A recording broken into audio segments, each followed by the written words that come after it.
Assalamualaikum warahmatullahi wabarakatuh. Good morning and peace be upon you. Assalamualaikum warahmatullahi wabarakatuh. Selamat pagi dan salam sejahtera untuk kita semua. Allow us to address the Honorable Vice Rector of the Academic Affairs of Jenderal Soedirman University, Professor Ahmad Sodik. The Honorable the Dean of the Faculty of Animal Science, Jenderal Soedirman University, Professor Ismoyawati.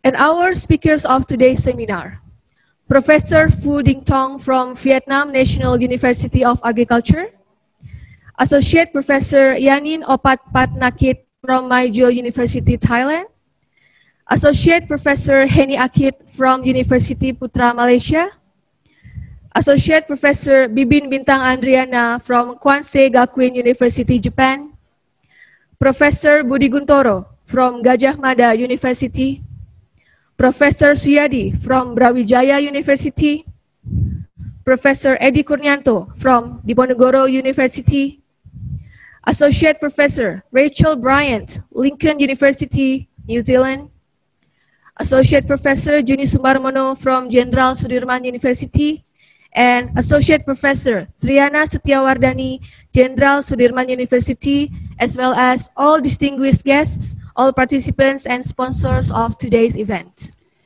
Yang terhormat, Wakil Rektor Bidang Akademik Universitas Jenderal Soedirman, Profesor Ahmad Sodik. Yang kami hormati, Dekan Fakultas Peternakan Universitas Jenderal Soedirman, Profesor Ismoyawati. Dan yang kami hormati, seluruh pembicara hari ini, para tamu undangan, peserta, serta sponsor yang berbahagia. We would like to warmly welcome you once again to the second AnSTC, Animal Science and Food Technology Conference. This year's topic is Advancing Animal Production System for Rural Development and Environment Sustainability, hosted by the Faculty of Animal Science, Jenderal Soedirman University. The opening ceremony will be commenced by singing the Indonesian anthem, Indonesia Raya, followed by a courtesy speech from the committee, and a welcome speech by the Dean of the Faculty of Animal Science Faculty, and by the Vice Rector of Jenderal Soedirman University. Para tamu undangan dan seluruh peserta seminar internasional, selamat datang di The Second Animal Science and Food Technology Conference AnSTC 2020 dengan tema Advancing Animal Production System for Rural Development and Environment Sustainability yang diselenggarakan oleh Fakultas Peternakan Universitas Jenderal Soedirman. Susunan acara pada pembukaan pagi hari ini adalah sebagai berikut.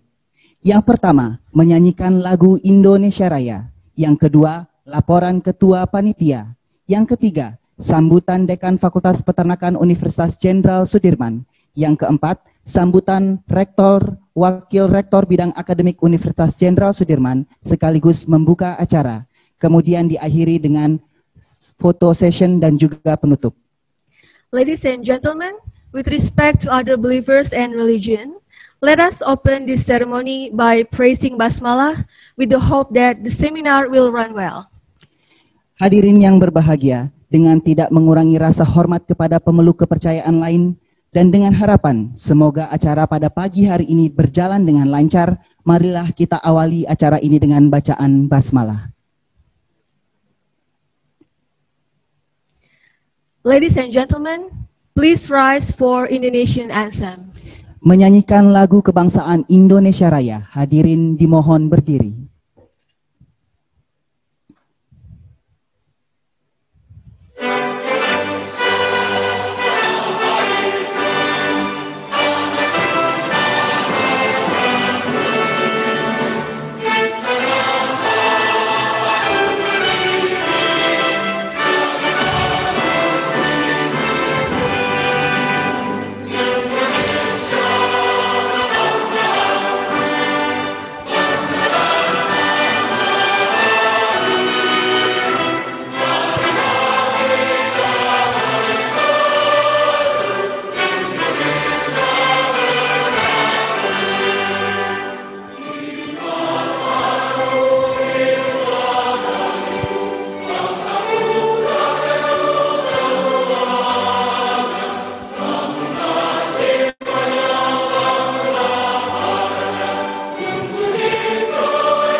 ladies and gentlemen, please be seated.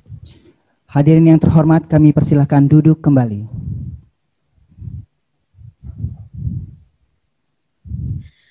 Now we would like to invite Muhammad Sugiarto as the chair of the committee to deliver his courtesy speech. Laporan Ketua Panitia kepada Muhammad Sugiarto PhD kami persilahkan.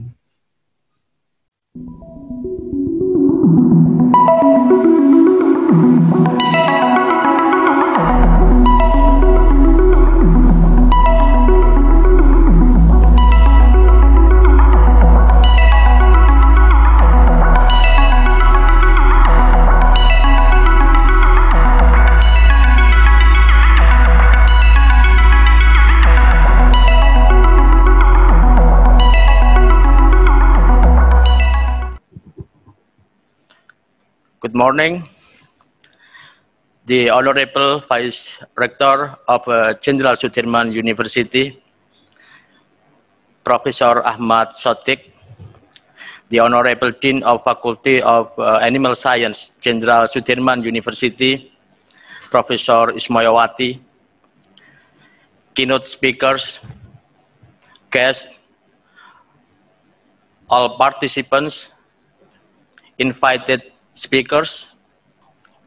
Good morning, everyone.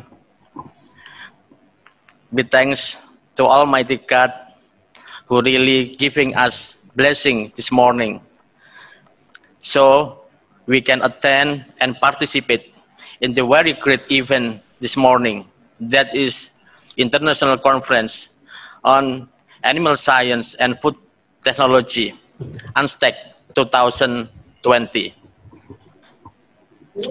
Which is this morning held virtually. We are really lucky that we together attend this great meeting this morning. The International Conference AnSTC 2020 take a theme advancing animal production systems for rural development and environmental sustainability. This is the event that the researchers will contribute in exploring national and international issues related to the livestock production system and rural development. We are very lucky. We are really very lucky. This year we received 153 papers from international scholars, from international researchers, from various universities and institutions, from Indonesia, from Zimbabwe, from Sudan, from Thailand, from Philippines, from India, from Japan, and from New Zealand. All selected papers will be published in proceedings of IOP conference series. The second, we would like to express gratitude to the rector of Jenderal Soedirman University, who is now represented by a vice rector for academic affairs, Professor Dr. Ahmad Sodik. And also, I would like to appreciate to all committee members, and also especially to the Dean of Faculty of Animal Science, Jenderal Soedirman University, Professor Ismoyawati, who really giving us a very great support and assistance in preparation the international conference implementation. Thank you also.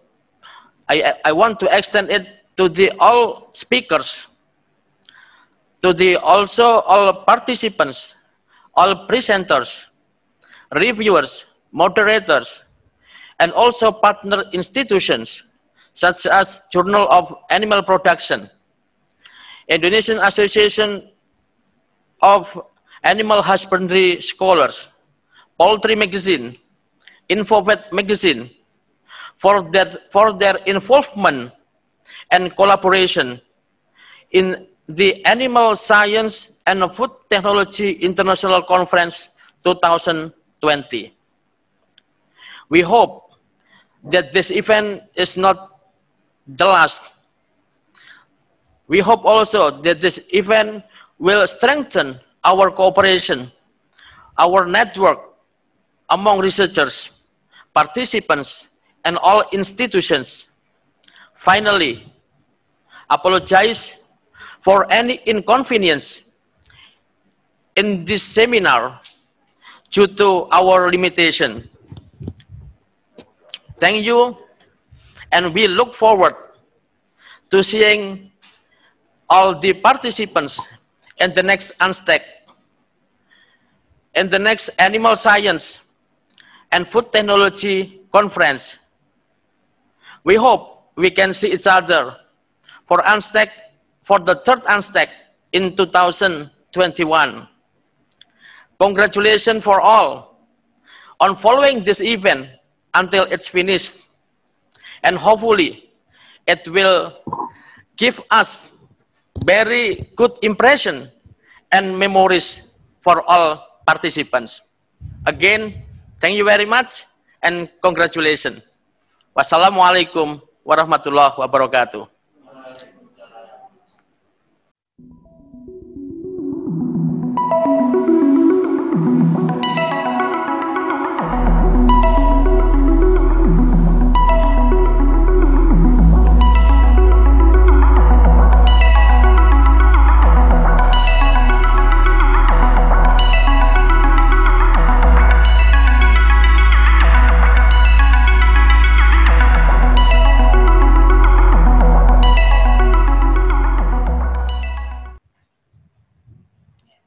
Thank you, Mr. Muhammad Sugiarto. Next, we would like to invite the Dean of the Animal Science Faculty to deliver her speech. Please welcome Professor Ismoyawati.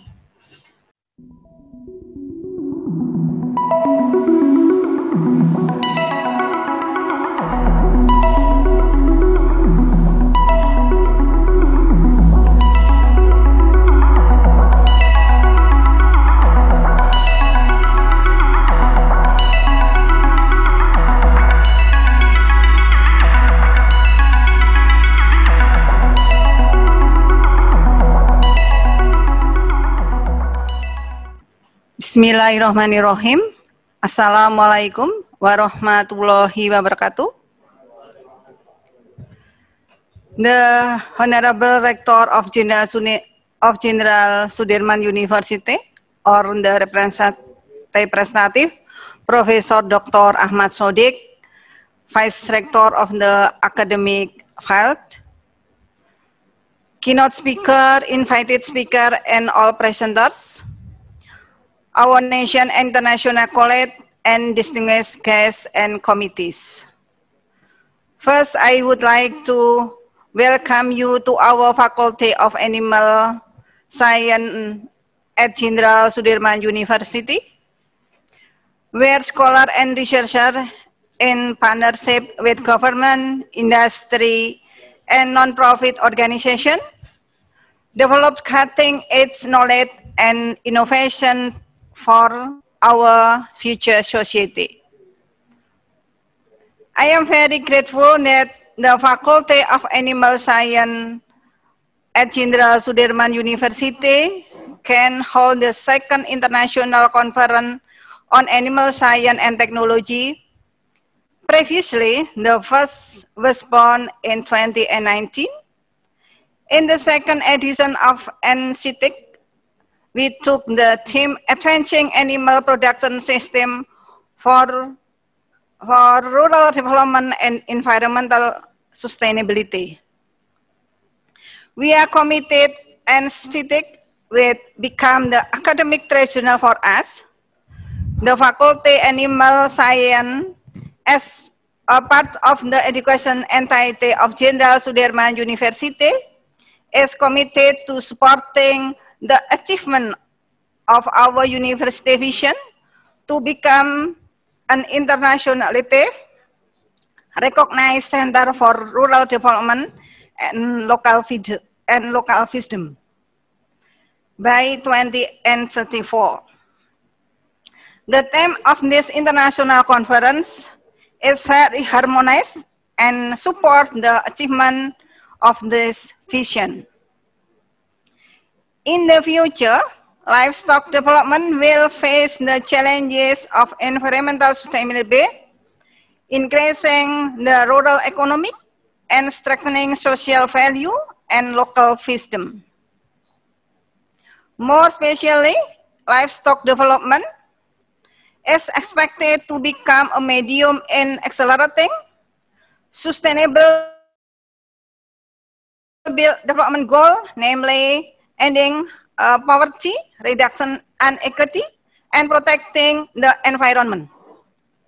The Faculty of Animal Science of Jenderal Soedirman University, with a vision to become a higher education institution that excel in science and technology and competent in developing animal husbandry and local wisdom, preparing to support the goal achievement of this SDGs. The Faculty of Animal Science at Jenderal University, as one of the leaders in tropical development and tropical livestock development, is always committed to presenting discussion related to strengthening livestock production system that effectively enhance rural development and environment sustainability. As Dean, I would like to express my gratitude to the committees who prepared this event well, Director Jenderal Soedirman University, the speakers, the sponsor who supported this event, and all the scientists who attended this event. We hope that through this event, we can develop cooperation in joint research, joint publication, and various other academic activities. We must hurry but build strategic partnership and academic collaboration to the significant and useful institution. I hope that the conference will accomplish all the aims. Once again, I am honored to welcome you to our country, city, and university. I wish that all of us participating will get more benefit in terms of knowledge and academic networks. Have a good seminar. May God always protect us all, and we hope that the Rector of Jenderal Soedirman University will give a speech and open this event. Thank you. Wassalamualaikum warahmatullahi wabarakatuh.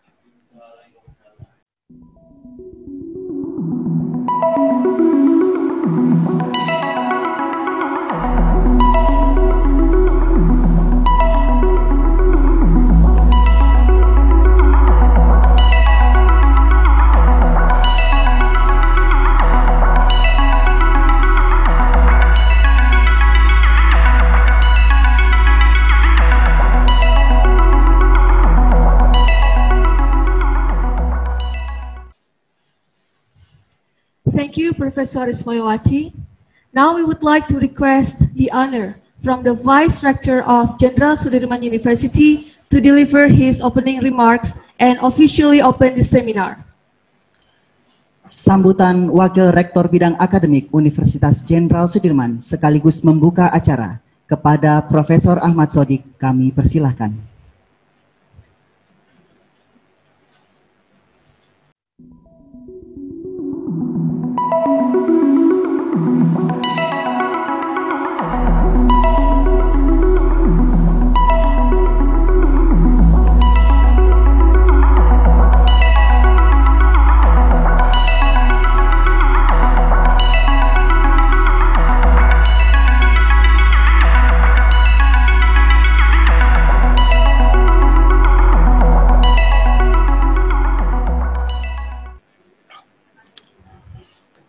the Honorable Dean of the Faculty Animal Science, Jenderal Soedirman University, the keynote speaker and invited speaker, participant, distinguished guests, ladies and gentlemen.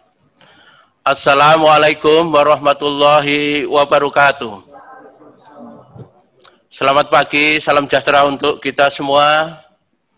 First of all, I would like to welcome all the keynote speaker and invited speaker and all participants who attend the international conference with the theme of Advancing Animal Production System for Rural Development and Environmental Sustainable, organized by the Faculty of Animal Science, Jenderal Soedirman University.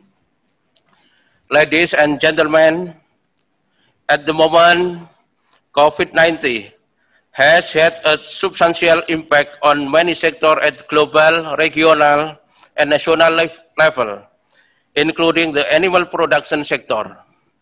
COVID-19 could also undermine the capacity of country to prevent the control animal disease as government and household reallocate resources to respond to the pandemic and reduce its social economic impact.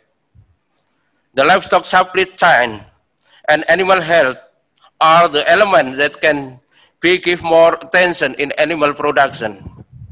The tropical country as well as Indonesia not only face to pandemic COVID-19, but also face any limitation in the animal industry due to the environment condition, such as heat, humidity, soil, and also forage, as well as parasite and also the disease that exists only in the tropic, make animal production particularly challenging. Ladies and gentlemen, the duty of scientific community is to provide solution and managing animal production as well as environmental sustainability, including, in this case, rural economy that have an impact on existence, added value to the community welfare. This conference will bridge the scientific role and become an interdisciplinary dialectical study on animal science. We hope that this forum will be ideal planning and action to solve the animal industry problem, especially in the tropics. Therefore, we really appreciate the program organized by the Animal Science Faculty, Jenderal Soedirman University. I hope this conference produces useful output, particularly in the field of sustainability animal resource management in rural area. I congratulate all delegates on the conference for the next 2 days. May Allah subhanahu wa ta'ala will always remind us to protect and to care our earth and its resources for our generation. Amin, amin. Bapak, Ibu, peserta yang kami hormati, marilah dengan memanjatkan puji syukur kehadirat Allah subhanahu wa ta'ala. With the name of Allah subhanahu wa ta'ala, Bismillahirrahmanirrahim. The second Animal Science and Food Technology Conference 2020 officially open. Wassalamualaikum warahmatullahi wabarakatuh.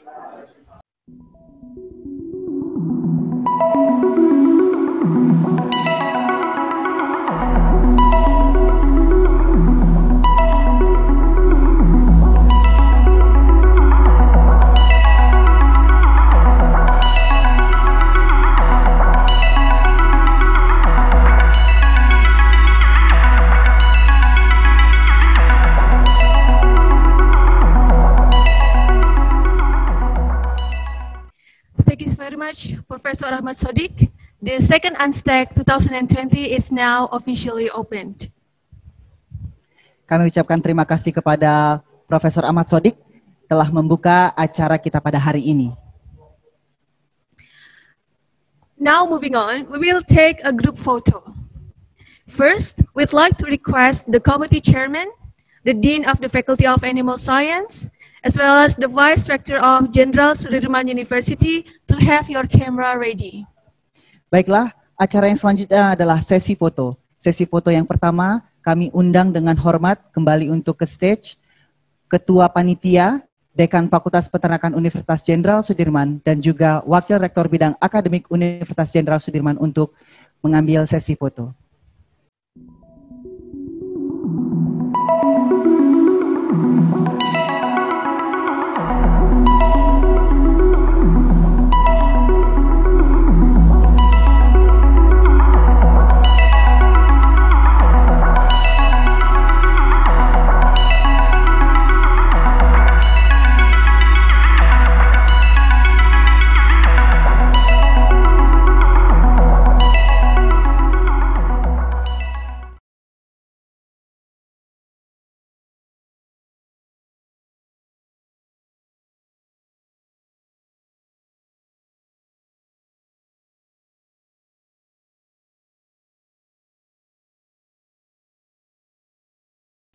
All right, thank you very much. Now is the time for group photo for all participants. Terima kasih kepada Wakil Rektor Bidang Akademik, kepada Dekan Fakultas Peternakan, juga kepada Ketua Panitia sudah melakukan sesi foto, dan sekarang adalah giliran dari peserta untuk mengambil sesi foto. Oleh karena itu kami harapkan semua peserta mengaktifkan kameranya. Alright, so now please to all participants, please turn on your camera and get ready. And because we are a big group, like with over 100 people, so this photo will be taken 4 times. Oke, kurang lebih akan ada 4 slide sehingga kita akan men-screenshot atau mengambil foto satu persatu. Kita mulai dari slide yang pertama. Kami harapkan semua peserta telah mengaktifkan kameranya. Okay. Are we ready? Ready? Okay, on my mark in 3, 2, 2, 1. Okay, thank you. Now the second slide. In 3, 2, 1. Good. Thank you. Now the third slide. In 3, 2, 1. Okay, good. Thank you. And the last one, the fourth slide in 3, 2, 1. Okay, thank you so much, ladies and gentlemen. Baik, terima kasih kepada seluruh peserta. Bapak dan Ibu sekalian, demikian tadi telah kita ikuti rangkaian acara pembukaan. Acara selanjutnya adalah plenary session. Plenary session akan dipandu oleh Novi Andri Stianto PhD. Dan sebelum itu akan kami bacakan terlebih dahulu CV moderator. Now the opening session has come to an end. Now we will proceed to the plenary session that will be moderated by Mr. Novi Andri Stianto. But before we begin, let us read the curriculum vitae of Mr. Novi. Mr. Novi Andri Stianto is the current Vice of Dean in Animal Science Faculty, Jenderal Soedirman University. He graduated his education BA in Jenderal Soedirman University and pursued the master degree in University of Göttingen in Germany. And the last one, he got his doctorate degree from University of Queensland, Australia. His research focus are rural development, system analysis, and system dynamic modeling. To Mr. Novi Andri Stianto, the floor is yours. Kepada yang terhormat Novi Andri Stianto PhD, waktu dan tempat kami persilahkan.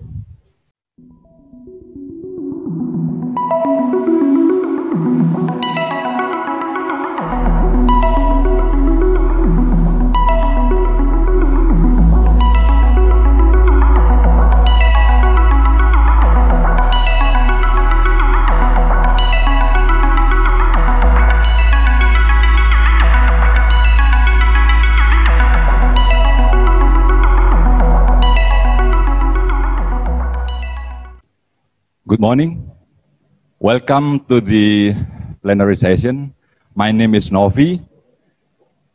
It's like movie, but with the N, so it's easier for you guys. I am super excited today to be here to host a very interesting conversation that we'll have. Well, in the normal situation, normal offline situation, this very moment, this time, after the opening ceremony, it should be a coffee break. A very nice time for us. accompanied by a nice hot coffee, having a very warm conversation among us, served in a nice conference room, in a nice hotel. But this morning, because we have a new normal situation, we will serve even a better menu for you.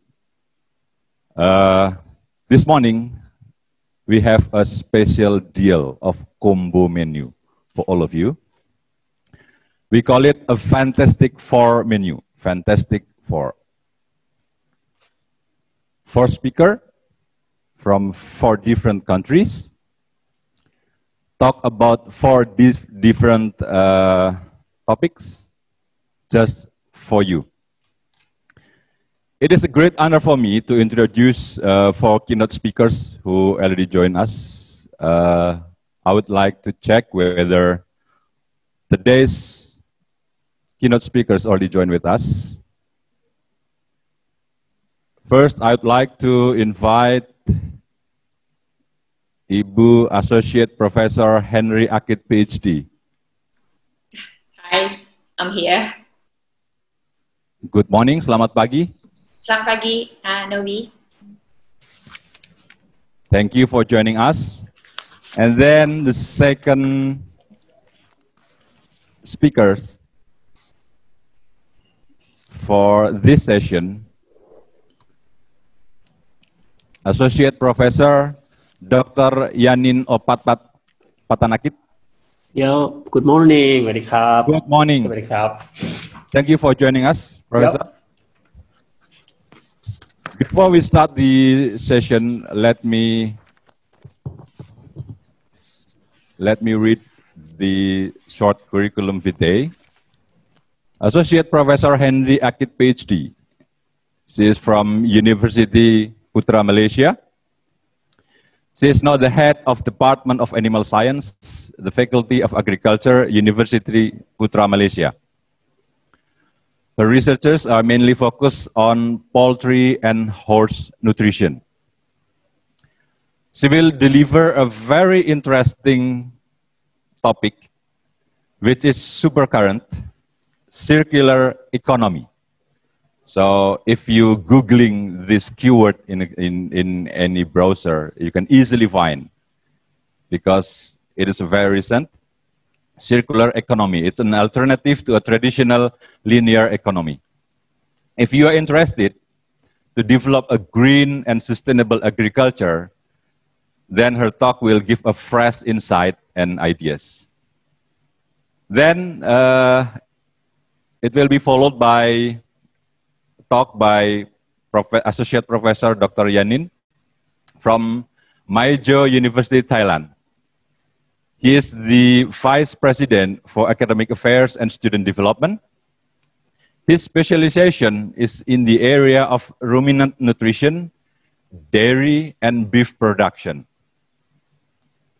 He will talk about challenges of ruminant nutrition in the 4.0 era, as well as current issues on rural development. One of the interesting focus on his talk, you will find it later, is about precision nutrition for ruminant. So if you like to find out more about what precision nutrition is and why is that so important and how it's related to the 4.0 era, then this presentation is the one that you must pay attention to.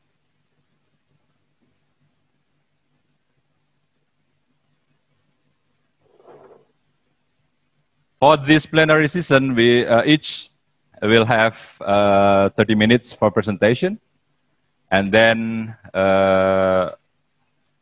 another 30 minutes for the discussion. So 1 hour for 2 speakers. So if you are ready, Ibu Heni Akit, you may start your presentation, your first 30 minutes. Okay, thank you, Novi, for the kind introduction. I'll share you my screen. I'll share you the. All right. Selamat pagi and good morning, everyone. So today I'm going to talk about how black soldier fly can be used as part of the circular economy, focusing to reduce the environmental impact of broiler production, emphasizing on broiler nutrition. The topics that I'm going to cover includes black soldier fly larva industry in Malaysia. What are the factors that we need to look at if we're going to use this in a commercial broiler production, and also how rearing substrate can affect the nutritional values of larvae, and what are the gaps of information that needs to be addressed to fully realize the potential of black soldier fly larvae.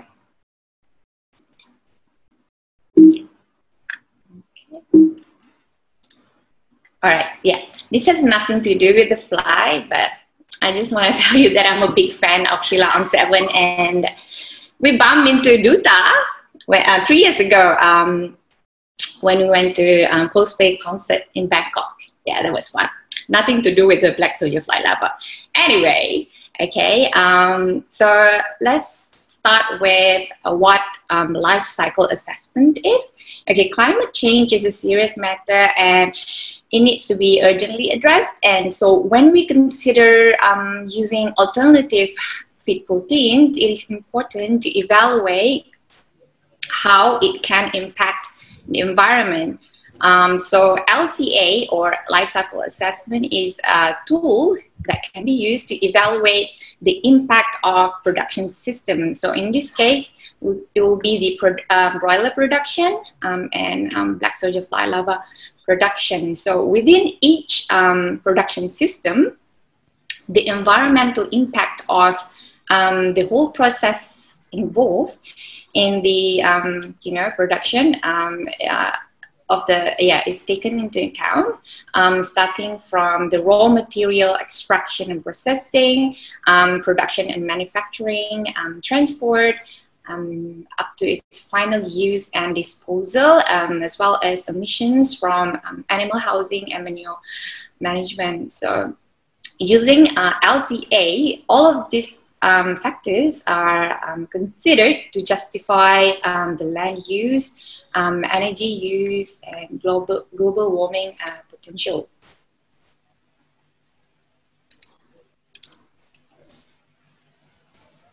Okay, so let's look at what's so great about this fly larvae. So this is the life cycle of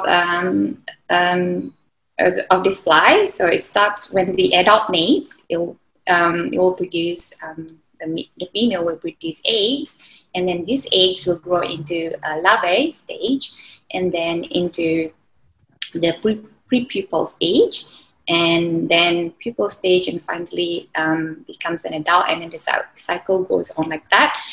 And the part that is good, the larva stage, is the one that is good or used for animal feed.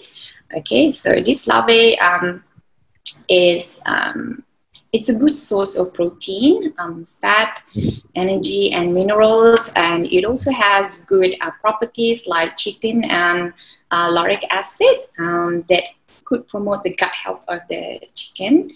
And okay, so how is this larvae, this black soldier fly, how is it good for? How can it be good for the environment? First of all, it can grow on different organic waste substrates. So yeah, it can grow well on human waste, cattle waste, poultry waste, slaughterhouse waste, or abattoir waste, vegetable waste, food waste. And the major winning part for the environment is that when these larvae feed on these waste materials, it reduces the waste volume. Therefore, it will reduce the waste that goes to landfills. Moreover, the production of this larvae requires low land and water use. Okay, and in addition, okay, the residue or the leftover after you harvest the larvae, okay, so it's called frass. is a good, it is a good biofertilizer. So if you see here, the whole life cycle of this production produces zero waste, which is great for the environment.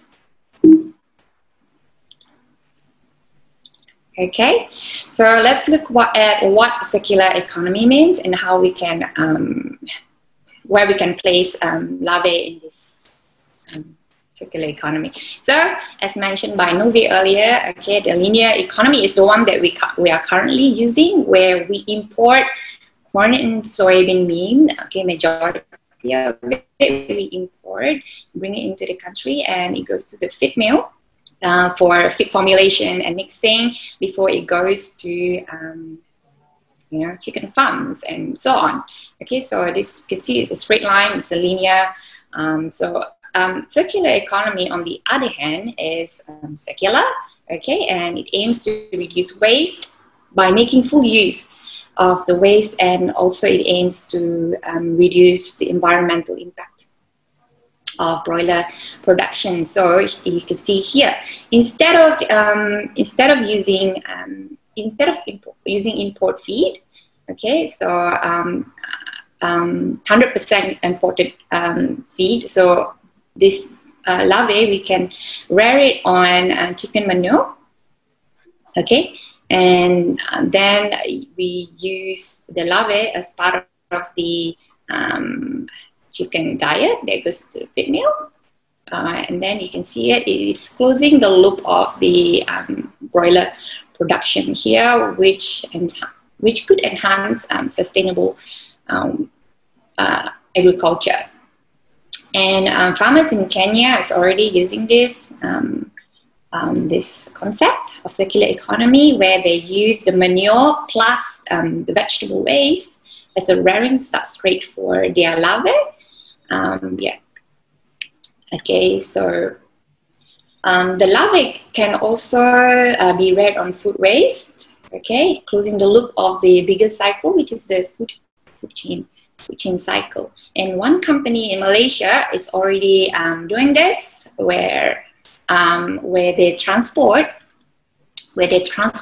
food waste from the market to their facility to separate the waste for BSFL rearing, and then they transport out the larvae to chicken farms. So transportation, however, can impact the environment, and it may not be economically economical to do so also. So in addition, in Malaysia, we don't really have a proper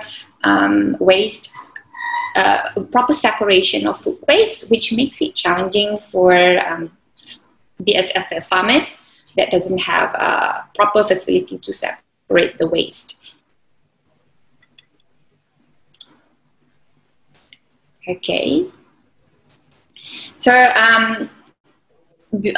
how is the industry, BSFL industry in Malaysia? Okay, currently this larvae is being mass produced as feed for animal in a large scale in China, in the US, Canada, South Africa, and several other countries in the Europe. And Malaysia is picking up on this. And so that one company these are the products that are sold in the market. So for this company, they use food waste as the larva substrate. Okay, this is the same company that I told you earlier. Okay, so this company, they have material recovery facilities to separate the waste, so that they can collect the vegetable part to feed the larvae to grow. And they have different products of larvae that they sell. So they sell live larvae, they sell whole dried larvae, and also they process the larvae into meal like this. And also on top of that, they also have a complete formulated diet, incorporating larvae in the diet. And they also sell the frass, which is the byproduct of byproduct of the larvae after harvesting. Okay, and then this other company, they use They grow their larvae on 100% vegetable origin, and it's traceable. Okay, that is how they market it. And this company, they sell defatted meal, whole meal, oil, the larvae oil, and also frass. Okay, so this company, because they take out the fat. Okay, that is what it means by defatted, right? They take out the fat or oil, so that's why they have the, you know, that's also why they're selling oil also, because they have that machine. And this other company, okay, they have larvae on, their larvae is grown on vegetable diet, and they sell this type of larvae. And that one other company, they don't really specify what substrate they use to grow their larvae, but these are the products that they sell. And also, they also sell the substrates for rearing larvae to other people that wants to grow this larvae on their own, right? So they sell wheat meal, they sell pola, and other nutritious feed stock. So we also have a small scale village farmers that has this that produces their own black soldier fly larvae to feed their chicken. So using black soldier fly larvae as an alternative feed can reduce the country's reliance on imported feed and reduce import bills for the country, which could strengthen the food security.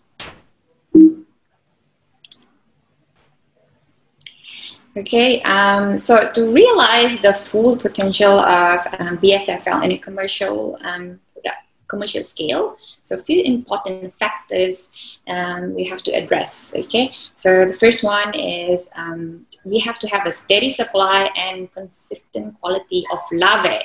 Okay, especially when feed meal is involved. Okay, and the consistent quality is related to the rearing substrates and also the processing of the live larvae. And number two, okay, so because in production settings, it's not practical to analyze each batch of feedstuff to formulate a diet. So it's good to have a database for ingredient composition, and this should be established and updated regularly. So in this case, we need to establish nutrition profiles of black soldier fly larvae read on different substrates, particularly on the essentials amino acid and fatty acid profile for precise feed formulation. And of course, the cost. Okay, the cost has to be competitive. Okay, when you use black soldier fly larvae, the price has to be competitive with the traditional feed stuff. Okay, so you have to take into consideration the cost per the cost unit of energy or limiting amino acid relative to the conventional feed stuff. And the commercial production needs to be, of course, economically viable. So the drying process of this larvae can be expensive, so you have to think about that.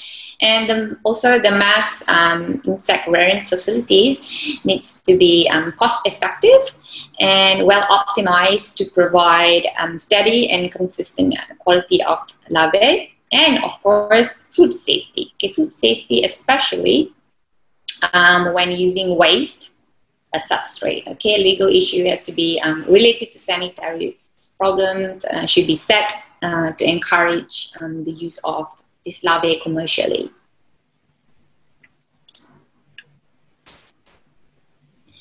Okay, this is a table showing the effect of larvae on broiler chicken, taken from papers published in 2000 up to this year.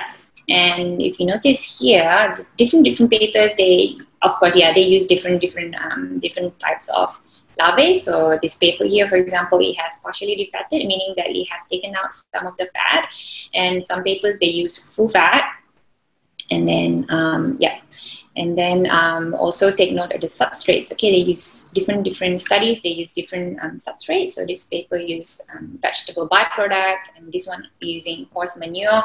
This one poultry poultry litter and cereal byproduct, and some papers they don't say what they use. Yeah.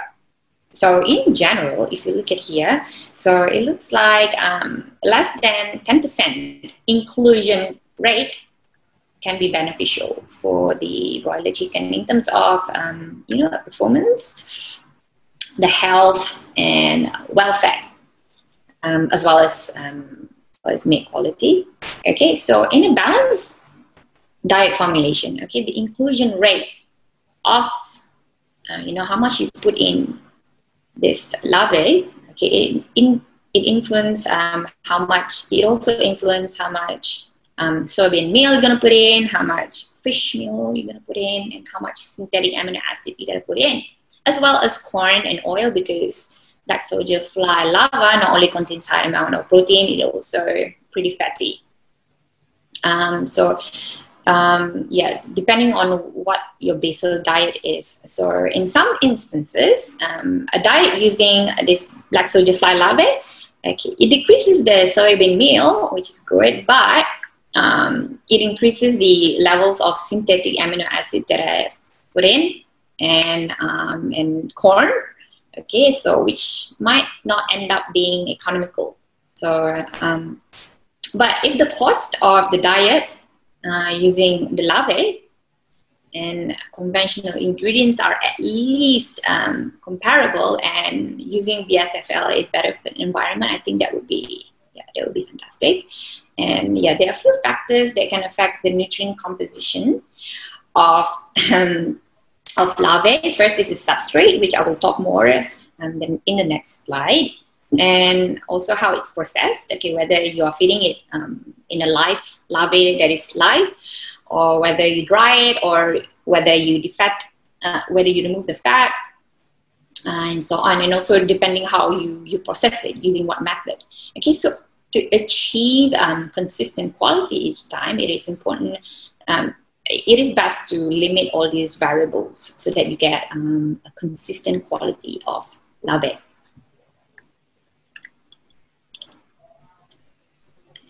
Okay, let's talk about substrate. Okay, the substrate that we use to grow the larvae. Okay, so there are different types that you can use. Okay, other than waste. People are also growing larvae on chicken feed, fruit and vegetable residue, sludge, cereal byproduct, and crop residue.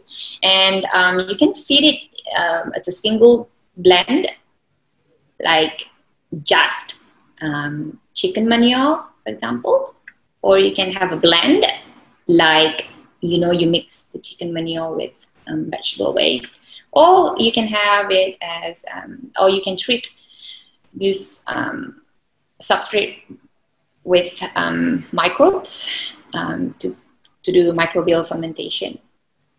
Okay, so these substrates, okay, can influence the larvae development, as well as the nutrient composition of the larvae. So, so the substrate can affect how fast larvae can be harvested. Of course, you want a substrate that can give you the shortest harvest time, and the highest larva biomass. So you have more larvae to feed your chicken. So chicken feed has been shown to be the best option for this, the best, for larval development. Okay, but it might not be economical because, yeah, chicken feed is expensive, and it just defeats the purpose of, preserving the environment. So you can harvest using chicken feed as a substrate. You can harvest the larvae in like 12 days. The chicken manure, on the other hand, is not as good as chicken feed in terms of larva development, because the manure contains a lot of lignin, cellulose, hemicellulose. So it might take about 20 days to harvest. And there are other papers also where they, to enhance the development of the larvae using manure, they mix it, they have a blend of chicken manure with wheat bran and sewage sludge, for example, which is shown to be good to enhance the development. Also, some of them are using microbes to ferment the chicken manure to have better larva development. Okay, so nutrient composition is also affected. Okay, substrate affects the nutrient composition. Okay, and the substrate affect the lipid profile of the larvae more than the protein or the amino acid of the larvae. So here you can see here this larvae grown on chicken manure. Okay, gives larvae the crude protein of 41 to 42%. Okay, the larvae crude protein.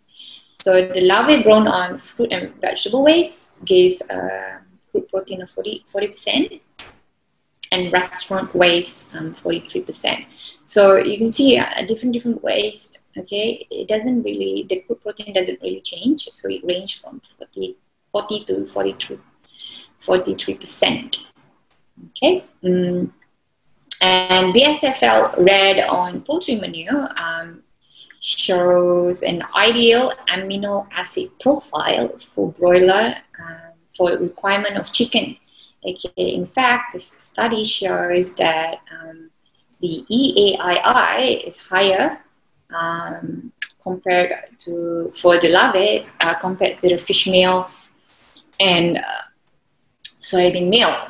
Okay, and okay, so it is good. It is good to know the profile, okay, amino profile of larvae for diet formulation, but it is more important to know the amino acid digestibility of these larvae, because it will give you the information of how much amino acid is actually utilized or used by the chicken.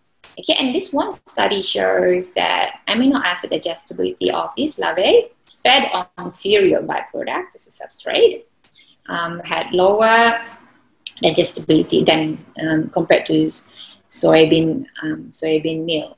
Okay, and soybean meal is popular. Okay, it's most widely used because it contains high essential amino acid with high digestibility. Okay, that is why it's so popular. So for a balanced diet formulation, synthetic amino acids like methionine, lysine, and threonine are added, okay, to the diet because these are limiting amino acids for broilers that are fed on corn, soybean meal based diet. Okay, so there is still limited study on amino acid digestibility of black soldier fly larvae, and it is important to figure this out so that we know how much of this larvae and synthetic amino acid to include for precise diet formulation, and also to know how much is the cost of the complete diet after considering the inclusion of, those ingredients like, this synthetic amino acid. It is also important to find out digestibility of a protein and amino acid to know how much protein is left undigested and excreted out in the feces and into the environment, because high nitrogen content contributes to odor pollution or smell pollution, which is a big problem in the broiler production. Ibu Heni, sorry, you have last 2 minutes. 2 minutes, okay, I'm done. All right, as conclusion, okay, in a nutshell, to realize the full potential of BSFL as part of the circular economy in a commercial scale in the perspective of animal nutrition, so few data gaps needs to be needs to be addressed to come up with diet formulation using black soldier fly larvae read on specific substrates that meets the nutrient and energy requirements of the chicken, which should be cost-effective, consistent, cost-effective in terms of ingredients and large-scale production, consistent quality, safe for human, with the least impact on the environment. So for this to really work, it has to be a joint effort from everyone, okay, including government, industry, as well as researchers in the areas of animal nutrition, entomology, environment engineers, and people from social economy. Thank you very much for listening. Thank you. Terima kasih Ibu Henny. It's very interesting. Makes me remember that last night I have a discussion with Prof. Sodik that he also mentioned that one of his colleagues tell me that he have fish pond, but he also raise flies. So it's like a fish pond and flies farming, and they use the larvae, harvest the larvae as a feed, and it's proved to be a very economically they reduce the cost for the feed. I know it's not really a circular economic, but at least it go to that way. So I believe with the concept of circular economy, it will further reduce the cost for feed costs and also improve the productivity. Okay, we will have a discussion later, but next I would like to welcome Associate Professor Dr. Yanin Opatpatanakit.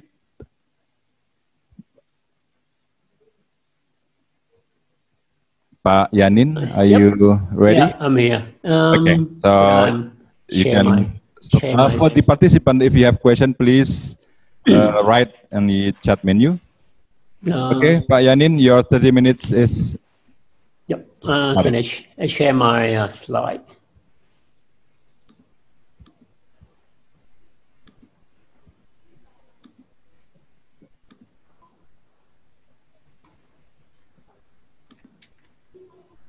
It's okay?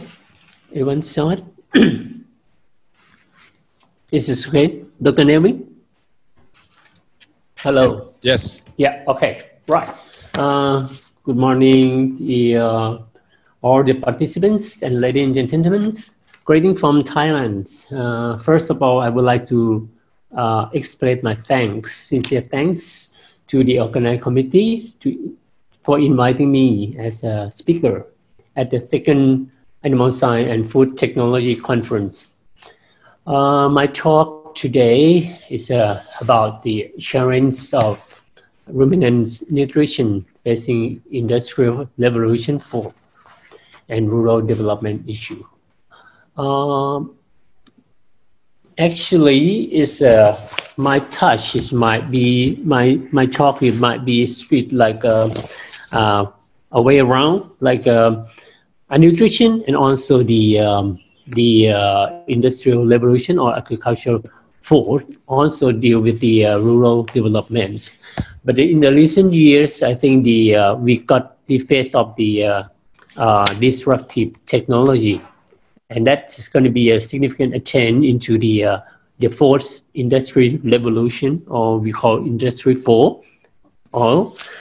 And the potential, the speed and range of the technology change hold the promise to accelerating agriculture, particularly ruminants production, meat, beef and dairy cows, and also the rural development in terms of the smallholder. So,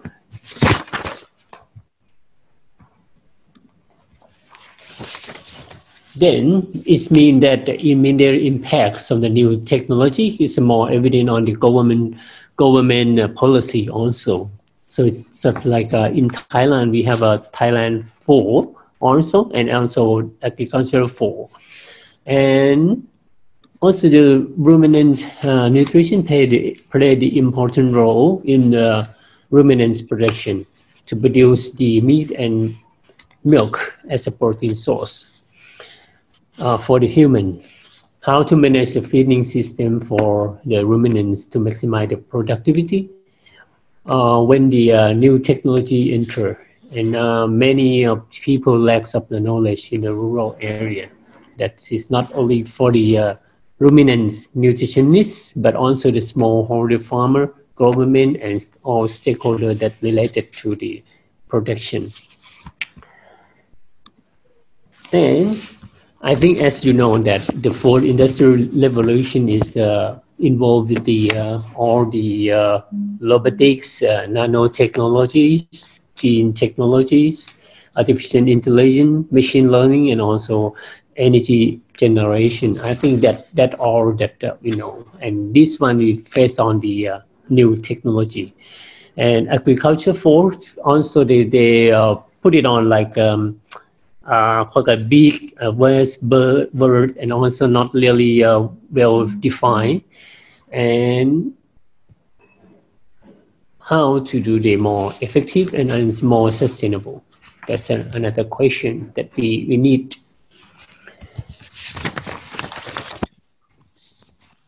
So for the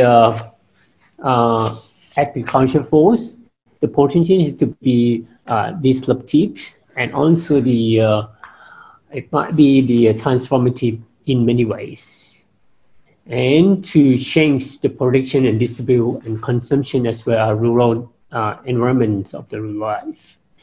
So the technology can be expanded to the agriculture industry also, from the simple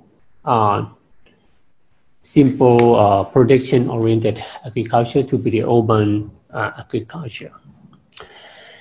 And also the new technology could be expected to find a solution, some ongoing problem, and that cannot be solved in the existing technology. And also the new technology can be created new jobs by combining the various technologies such as industrial conversion and also hybrid technology. I think the other thing is quite important is precision nutrition. So the environment problem continues to plague on the earth, and we try to solve that problem and how to produce the safe produce from the agriculture also. From the figure 1 is the industry for can change in agriculture sector. There are 3 states also, like you can see in my slide that monitoring the area of the crop and animal growth, analyzing the data and planning for decision-making state, and also carry on the application for using smart machineries by using all the new technology. Here, I think the good example for the precision nutrition is from the Gonzalez. He also show in the figure 2. He review and simplify the flow of the nutrition through the animal body. I think the one that we might start with from mouth, the feed, and until through the body, digestion and absorption, and also metabolization, and then produce the products of the animal. Might be the milk, meat, or hair, or wool, can be like that. And I think the sensor and information technology can be developed and applied to the precision nutrition also. And you can see that from the start, at available feed, both the quantity and quality, you can use the NIR to measure them, and also the some linked to the dry matter intake or feed intake, or also the feed behavior. The electronic feeder can be applied for these. And to the but anyways, for the measurement of the feed intake, going to be like of the individual animal, going to be, it's okay for the use of electric feeder, but going to be quite limited in the grazing cows or grazing cattle. After that, it is flow to the digestible dry matter intake, and also there are some of them indigestible dry matter is excreted in the feces. So we can use the NAR for the machine to do, detect to determine the feed composition, and also that because of the environment, they are also they produce the gas emission like methane, carbon dioxide, and ammonia. So we need to use like a gas or at least analyzer. And so also in the ruminants, also they have some product, also like volatile fatty acid, and also the some of microbial proteins, I think. And then you can measure the pH, temperature, and other by a rumen sensor that can be applied. They can be used the intraluminal device. And also the measurement is, the other important is the illumination, which can be used the pressure sensor. And the nutrient can be absorbed into via the rumens, and also via the intestine. And to measure the vessel, the metabolized energies. And then you can see that some of the urine is going to be excreted, so you can use the urine as a sensor, and also the NR can be others. And after that, for the ME or metabolized energies, and can get the energy for maintenance and energy for the production. So you still need to do the track by the automatic weighting system and RFID, and also the IR sensor on if they produce the milk, maybe you can measure the milk by the milk meters. And also the others is like it's linked to the reproductive system also. Maybe we can use the that link to the production, not only the nutritions. So it's linked to the ESTA sensor and other carving device. And for the heat loss, you can use the apply the infrared cameras. And also the other thing is the metabolisms. You need to measure the heart rate and also the gas analysis, and so on. I think for the indirect measurements going to be from the combination of the technologies like feed composition, FCNAR for the diet digestibility, ME of the diet, energy expenditure, and energy expenditure is required to use the combination of gas analyzer, heart rate monitor, and behavior monitorings. For these data, I think is Gonzalez et al. 2014. They used the live weight and ADG, the data collected a high frequency from the individual animals and in the paddocks, and then they are used to predict the feed intake and methane emissions, as you can see in this graph. And what they can use is they can plot along the months of the year, and you can see that the live weight is increased and then drop with some, and also the feed intake.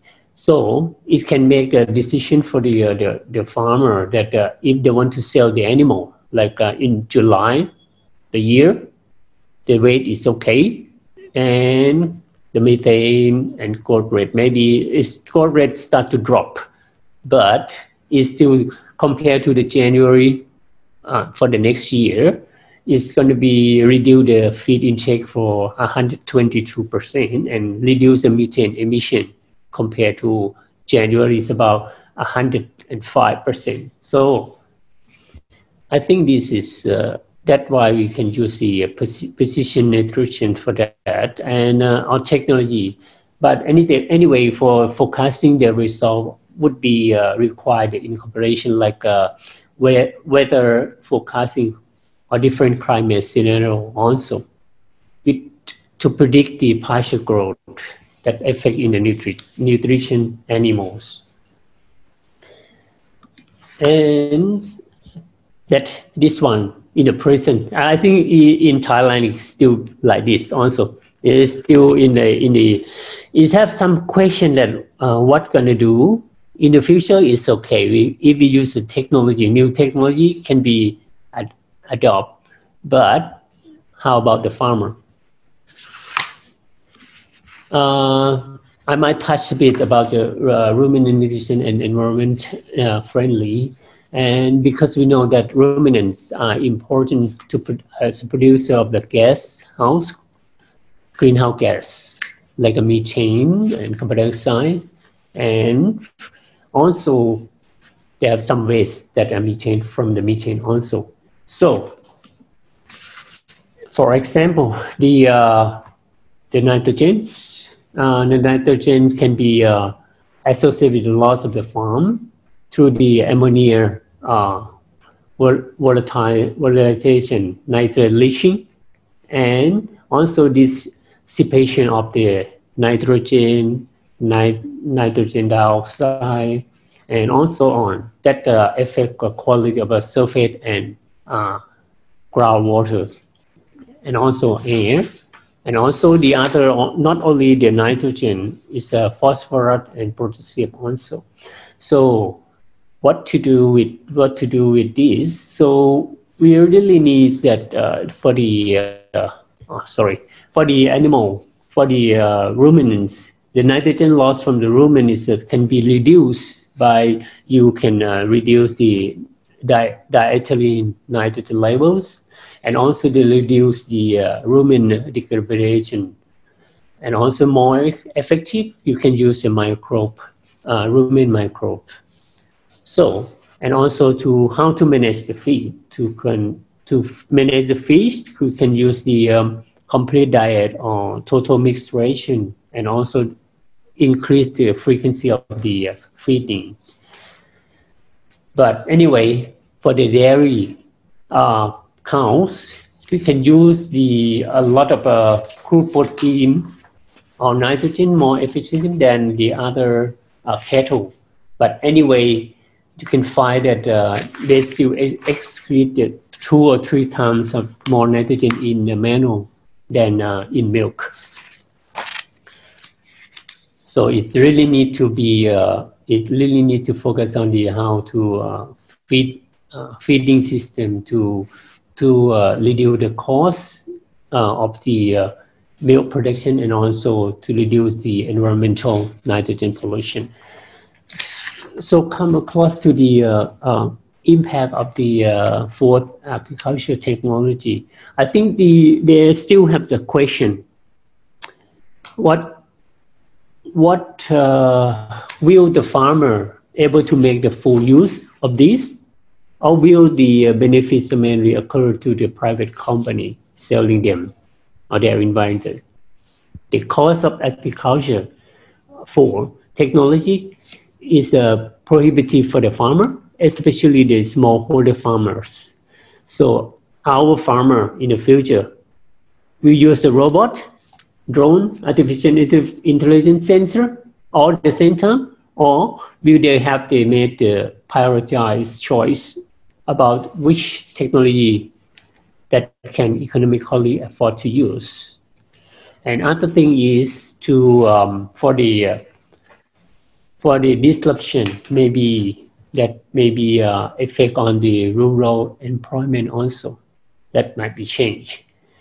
So how they view the promise of the digital technology reduce the need of the human labor? So that might be effect on the employment. And also, especially in the developing country like us. So have any social consequence? that some of question that we need to discuss also. So, and now we heard about the synthetic food, right? So that maybe reduce the livestock emission, but in the opposite way might be also the effect on our animal industry also. Pak Yamin, you have minutes. Sorry, might be this one. I just leave this. Okay, that and for the new technology for the large scale farmer, it's okay for they can adopt to use it. But how about the small scale farmer? So well, how to do it? And the other option might be they can use via the cooperative, like a dairy cooperatives and beef cooperative. I'll leave that for the discussion. And that the other thing is food for the future. Maybe like what can be the alternative protein? Insects can be the proteins, single cell protein now, and algae and micro, and also the other is a culture, lab grown meat or cell culture or synthetic meat that might be effect also there. So I need to a bit of conclusion from mine. The fourth industrial revolution can be engine of the growth, right? Equity and sustainability. The technology can measure available feed digestion, growth rate, meat yield, and also so on. And if the agriculture force fit in, choice and the trade-off have been considered in the prioritize, especially the smallholder farmer. Thank you very much for your kind attention. ขอบคุณครับ Thank you, Pak Yamin. It's a very interesting topic, and it's emphasizing the importance of technology to manage future farming. Ladies and gentlemen, dear all participants, now we come to a discussion session. From the chat, we already have a lot of questions. Let me start with a question for the first presenter, for Ibu Heni. Question for the first presenter: how is the condition of the poultry farming industry in Malaysia due to the COVID-19 pandemic? It's a question asked by Pak Soheh from room 2. And also related to that, the second question is how far the technology of maggot processing as a feed has been done in Malaysia. It's from Bu Titin in room 11. I think that's the first two questions for Ibu Heni Akid. Thank you for the question. To answer the first question, yeah, the poultry farming in Malaysia is slowing down a bit. I believe it's similar to a lot of countries. It's because the demand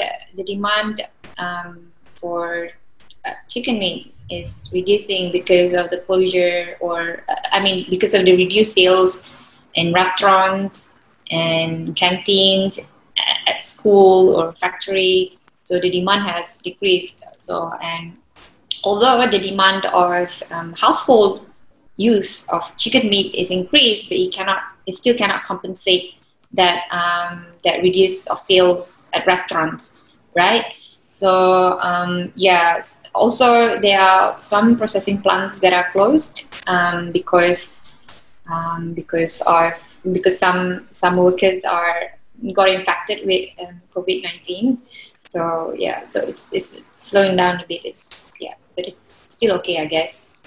And to answer the second question was on how the technology of the technology of PSFL processing or maggot processing.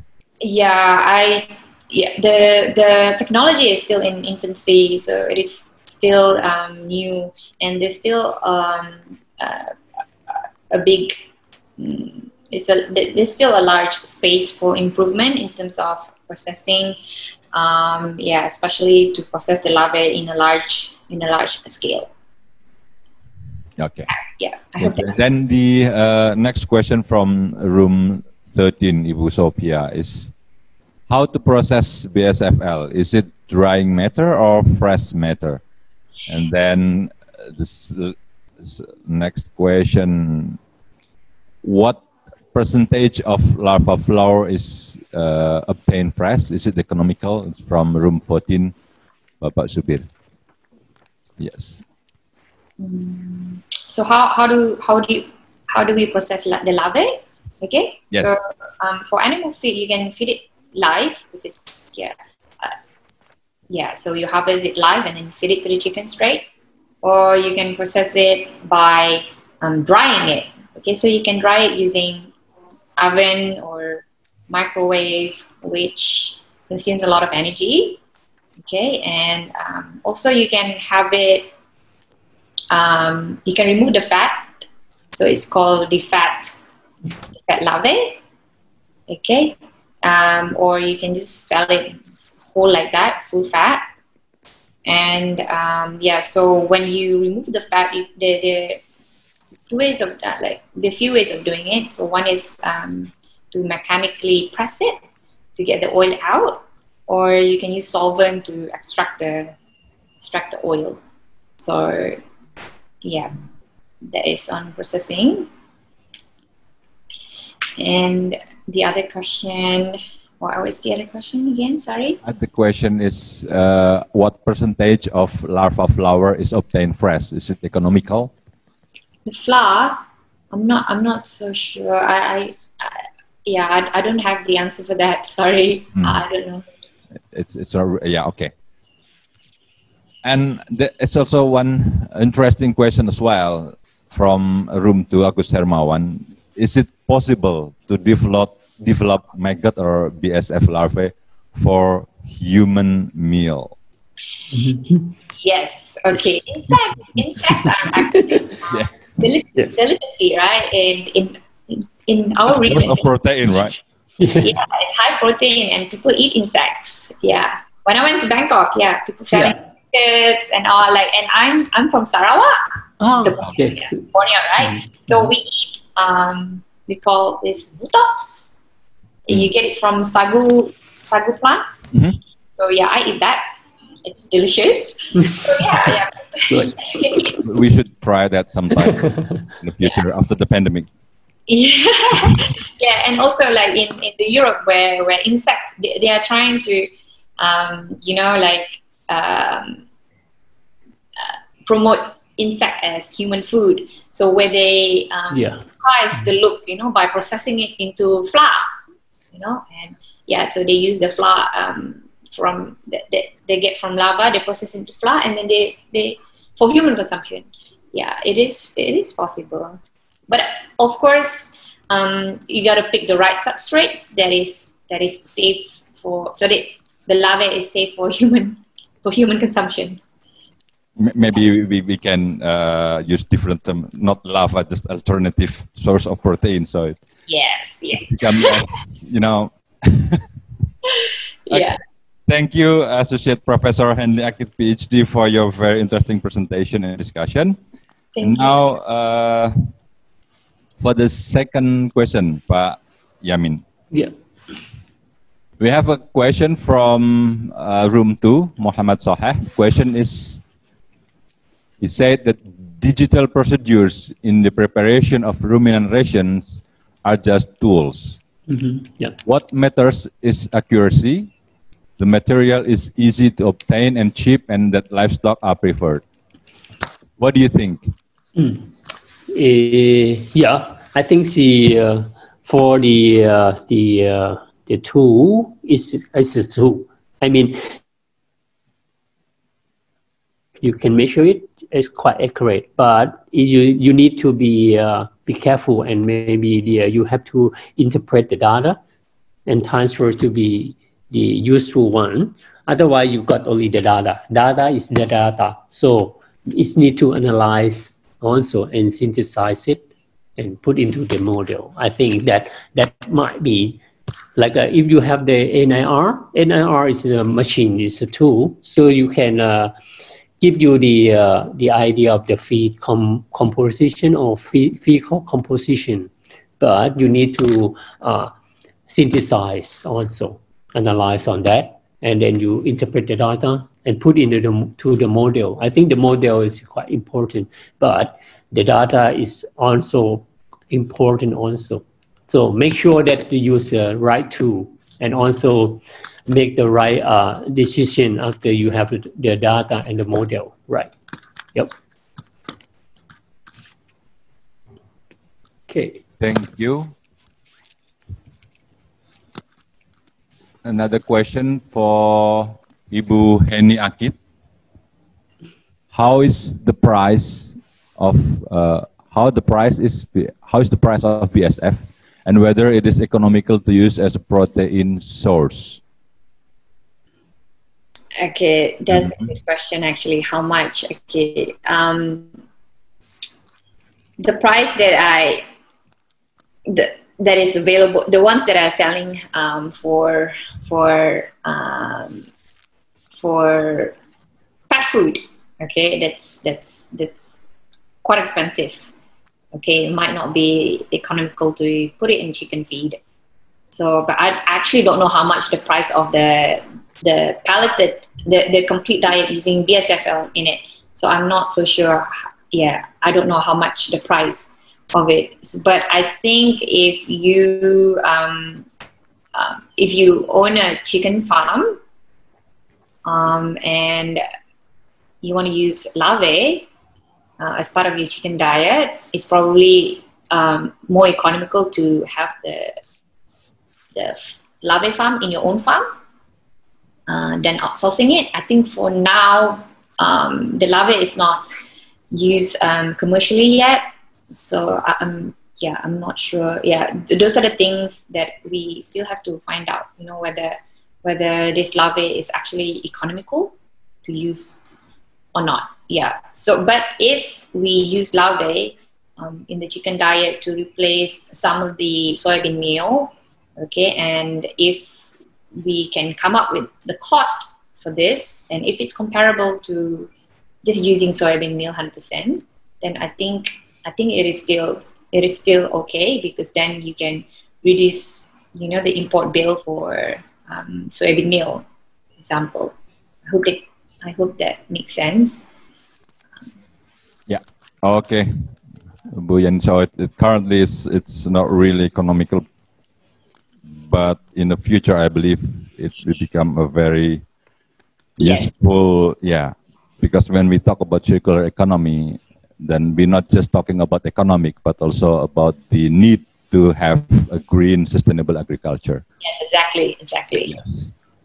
And another question for the second presenter, to Pak Yanin. Yep. How effective way to mitigate methane from ruminant industry? It's a question from room 13, Johannes Ngongo.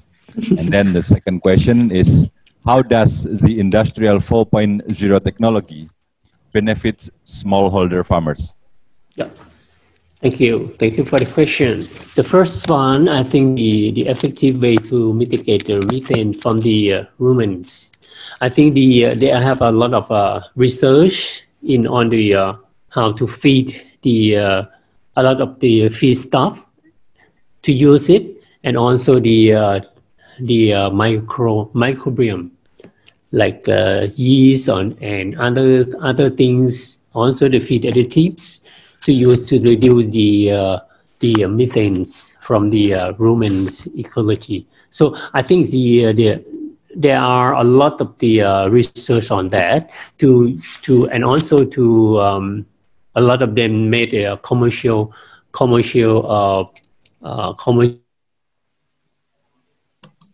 that can be the usage also for the methane. And for the second, for that, I think you can do this, try to manipulate the rumen ecology by the feed or feedstock or even the feed additive. But they have a lot of rooms for the research. For the second question is, how does the technology benefit to the smallholder farmer? That is my question also, to do that, to deal with that. even in Thailand, we try to push that the farmer had to use the application, the digital application, the technology, but it's still, you can see that our farmer in Thailand going to be quite the old age, like maybe more than 50. How to use the application is going to be quite difficult, right? But I mean, if we can, like my last few slide, that is not individual, the say small farmer, smallholder farmer. It should be via the cooperative, like a dairy cooperative, beef cooperative, and then they can organize for the smallholder farmer. Otherwise, it's going to be difficult for them to manage, and also it's not economically returned if they try to use all the technology. Right. Yep. Thank you, Pak Yanin. I think the condition is quite similar in Indonesia as well. Yeah. Yeah, we have smallholder. They have access to 4.0 technology. They have access to internet. They have a smartphone, but not many of them are really using it to improve their farming. Mostly just social media and maybe Korean drama. Even but now, teaching online. Even now, teaching online for a student. It's quite different. Now we have one live question. Please, Pak Agus Susanto, introduce yourself and to whom your question is asked. Thank you very much, Pak Novi, for giving me very great opportunity to give a question, especially for Dr. Henny. Hello, Dr. Henny. Great presentation, and I think it's very inspirative. I would like to ask you, is BSF considered the most productive flies in the world? Like if we talk about dairy, we have Holstein and stuff. So is there any other breeds productive too? You mean, sorry, thanks for the question. Do you mean insect, like? Yeah, in terms of producing larvae, is BSF black soldier fly the most productive one in the world? I'm not so sure about that. In terms of, yeah, if you compare it to other insects, like how much larvae you can harvest, right? Like I'm not, compared to other. In terms of compared to other insects, in terms of production, I'm not so sure. Sorry. Yeah, it's good opportunity to develop like hybriding fly to produce larvae. I think in the future, that's good to hear that. Thank you very much, Dr. Hen. Thanks, Pak Novi. Thank you, Pak Agus. That's the end of the session 1, but allow me to give a brief summary about the session. So from these 2 talks, I can address here that the green and sustainable ruminant, that future farming should be based on technology, advancing know-how, and implementing the circular economy, because it's not just about the economic value, but it also required to be a green and sustainable agriculture. Thank you very much, Ibu Heni Akit and Pak Yanin, for your very interesting presentation. Thank you for having me. I hope we can have a further discussion later on in a different occasion. And now we come to the second plenary session with our third presenter, Associate Professor Bibin Bintang Adriana, PhD, and Professor Fudintong, PhD. Pak Bibin, are you there and join us? Yes. Okay. Professor Fudintong? Yes. Okay. Yeah. Good. Allow me to read a brief curriculum vitae for these excellent 2 speakers. Associate Professor Bibin Bintang Adriana, PhD. He's graduated from University of Tokyo, and he is now associate professor in School of Science and Technology at the Kwansei Gakuin University, Japan. He will talk about non-destructive and non-labeling analysis of biological and livestock samples. Well, as a researcher, I believe that many of you are familiar with taking samples. In the recent era, awareness of animal and biological welfare become more and more important. So, non-destructive and non-labeling analysis of biological and livestock sample is a spot-on theme. I believe you will enjoy his talk. And then the last but not least presenter will be Professor Phu Tong, PhD. He's from Vietnam National University of Agriculture. He is the Dean of the Faculty of Animal Science and Aquaculture. His focus of interest is animal production, agrarian system, rural development, and animal welfare. His presentation is very intriguing and makes us think with curiosity. The highlight of his talk is an answer to a bold question. Is it possible to transform indigenous chicken to become commercial business? So if you are curious, stay tuned to this talk. Okay, let's welcome the third presenter, Associate Professor Bibin Bintang Andriana, PhD. Silahkan Pak Bibin. Well, thank you very much. Good morning. So it has been 12 o'clock, 12:30 in Japan. Can you see my presentation? Yes. Okay, thank you very much. So, okay, this is just now moderator already introduced me. So I think thank you for your attention today. So I will. This is my new email. Yeah, I would like to introduce myself, and this is what is it? I will start about non-destruction and non-labeling analysis of biological and livestock sample. Yeah, but I would like to say to you that there's many pictures in my presentation because maybe some of you enjoy with pictures also. Yeah. So this is my situation. So maybe some of you don't know about where's my university. It is Japan like this. This is between Kyoto and Osaka around here. Yeah. So we have three campus. First in the Nishinomiya, Sanda, and Umeda. It is in Osaka, but Sanda, this is my campus. So this is how to come there. Yeah. Japan. So we established 1889. So our laboratory established 2009. So this is Kwansei Gakuin University. Yeah. And then my lab here on here. So this is the situation, my university. Sorry, I introduced many pictures, and this is the circumstances of my university. And also we famous with the American football, always #1 in Japan. Yeah. And then also we have some international master's program. So don't worry if you would like to come to Japan.